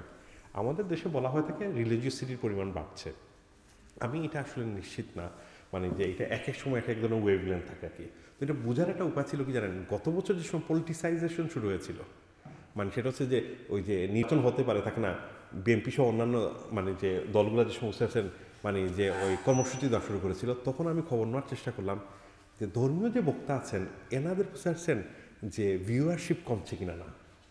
এটা কিন্তু খুব ইম্পর্টেন্ট। ইউটিউবে আপনি ডাটা দেখা, রিলের ডাটা থাকে না, ইন্টারেস্টিংলি আপনি অনুমান করতে পারবেন না এদের ভিউশিপ কমে গেছে। এদের ভিউয়ারশিপ বুঝতেছেন আবার কমেছে, কখন জানেন, সেটা হচ্ছে যে 24 অভ্যুত্থানের পরে জুলাই থেকেই কমা শুরু হয়েছে। কী কারণে জানেন, আপনি এখন কথা বলতে পারতেছেন, আপনার অনেক বিষয়ে এঙ্গেজমেন্ট আছে। মনে রাখবেন কলোনিয়াল পিরিয়ডে মানুষ সবসময় বুঝতেছেন ধর্মকে খুব গুরুত্ব দিয়েছে এবং ধর্ম দিয়ে আইডেন্টিটি নির্মাণ করছে। কেন জানেন, কারণ এছাড়া তার কোনো নিয়ে কথা বলার কোনো স্পেসই ছিল না। আপনি যেমনি এখন ছাড়েন বুঝতে পারছেন সব ইভেন দেখবেন বুঝতে পারছেন ধর্মীয় বক্তারাও কিন্তু রাষ্ট্র নির্মাণে কী কী করা যায় এই বিষয়ে কিন্তু বুঝতে পারবেন খুবই ম্যাচিওর আলাপ করছেন। আপনি দেখবেন 2-1 ছাড়া বাকি সবাই খুবই সহনশীল এবং ম্যাচিওর আলাপ করেন কিন্তু, আর এবং অন্যান্য অংশগুলো। তার কারণ হচ্ছে কি জানেন, আপনার উপরে যে সময় দায়বার পড়ে আপনাকে অবশ্যই ম্যাচিওর হইতে হয়, মানে নাবালক থেকে অথবা সাবালক থেকে বুঝতে পারছেন, এবং আমাদের খুব ম্যাচিওরলি অ্যাক্ট করতে হয়। এই যে বুঝতে পারছেন ম্যাচিওরলি অ্যাক্ট করা, এটা হচ্ছে কি জানেন আমাদের বুঝতে পারছেন গুরুত্বপূর্ণ ভিত্তির জায়গা। এবং আপনি ট্রাস্ট মি, ওই যে একটু আগে যেটা ইমরান কামাল বলছিলেন, আমাদের পলিটিক্স আসলে পোস্ট আইডেন্টিটি পলিটিক্স যেটা গুরুত্বপূর্ণ জায়গা হচ্ছে কি জানেন, ইস্যুভিত্তিক পলিটিক্স। ইস্যুভিত্তিক কি, আপনি ইস্যুভিত্তিক পলিটিক্স আপনি সমস্যার সমাধান করতে পারবেন। মানে ক্যান্টিনের খাবারের দাম নিয়ে, হলের সিট কীভাবে হবে থাকে না, রাষ্ট্র বিশ্লেষণ, পুলিশের কী রুল হবে, এটা সব বিষয় বিশ্লেষণ আমাদের খুব দ্রুত কনসেনসাস আসা সম্ভব। কারণ কি জানেন, এটা হচ্ছে পলিসি ভিত্তিক। আপনি যেমনি আইডিওলজি নিয়ে সব কিছু দেখতে যাবেন তখন সবই বুঝতে পেরেছেন মনে হয় হতাশজনক, আর তো সমাধান সম্ভব হইল না। ফলে আপনাকে সবার সময় খোঁজা উচিত জানেন কোন কোন বিষয়ে আমার কনসেনসাস আছে, কোন কোন ইস্যুতে, ওইটা হচ্ছে ফাউন্ডেশন। এবং এইটাকে উপরে বেস করে আসলে আমাদের কী করা উচিত, অগ্রসর হওয়ার দিকে কী উচিত। এবং এরপরে শেষের যে বিষয়টা, যদি আপনাদের মনে হয় আর কারো প্রশ্ন নাই, একটা বিষয় বলে রাখি, আমরা যে নয়া রাষ্ট্রের গল্প বলছি, আমরা কোনো লিগাল রাষ্ট্রের কথা বলছি না, পলিটিক্যাল না, আমরা একটা মোরাল রাষ্ট্রের কথা বলছি, বুঝতে পারবেন। কারণ কিছু না কিছু লোকটা তো বুঝতেছেন মোরাল স্টেটের কথা তো বলতে হবে, থাকে না? এটা তো আমাদের আপনার নৈতিক দায়িত্বেরও অংশ। তা না হলে তো আপনি চোখ দিয়ে অন্য চোখে বসে আছেন, থাকে না, দেখতে পাবেন না। মানে হচ্ছে আপনার তো দায়িত্বের অংশ আছে এই রাষ্ট্রের, আপনি যে সময় দায়িত্বের জায়গা থেকে দেখবেন অনেক কনক্লুশন আপনি পৌঁছাতে পারছেন নাকি। তো এইটা বলেই মানে আর কারো কিছু অ্যাড করার আছে? সবাইকে ধন্যবাদ বলে শেষ করছি আর কি। আর আয়োজককে আরও ধন্যবাদ।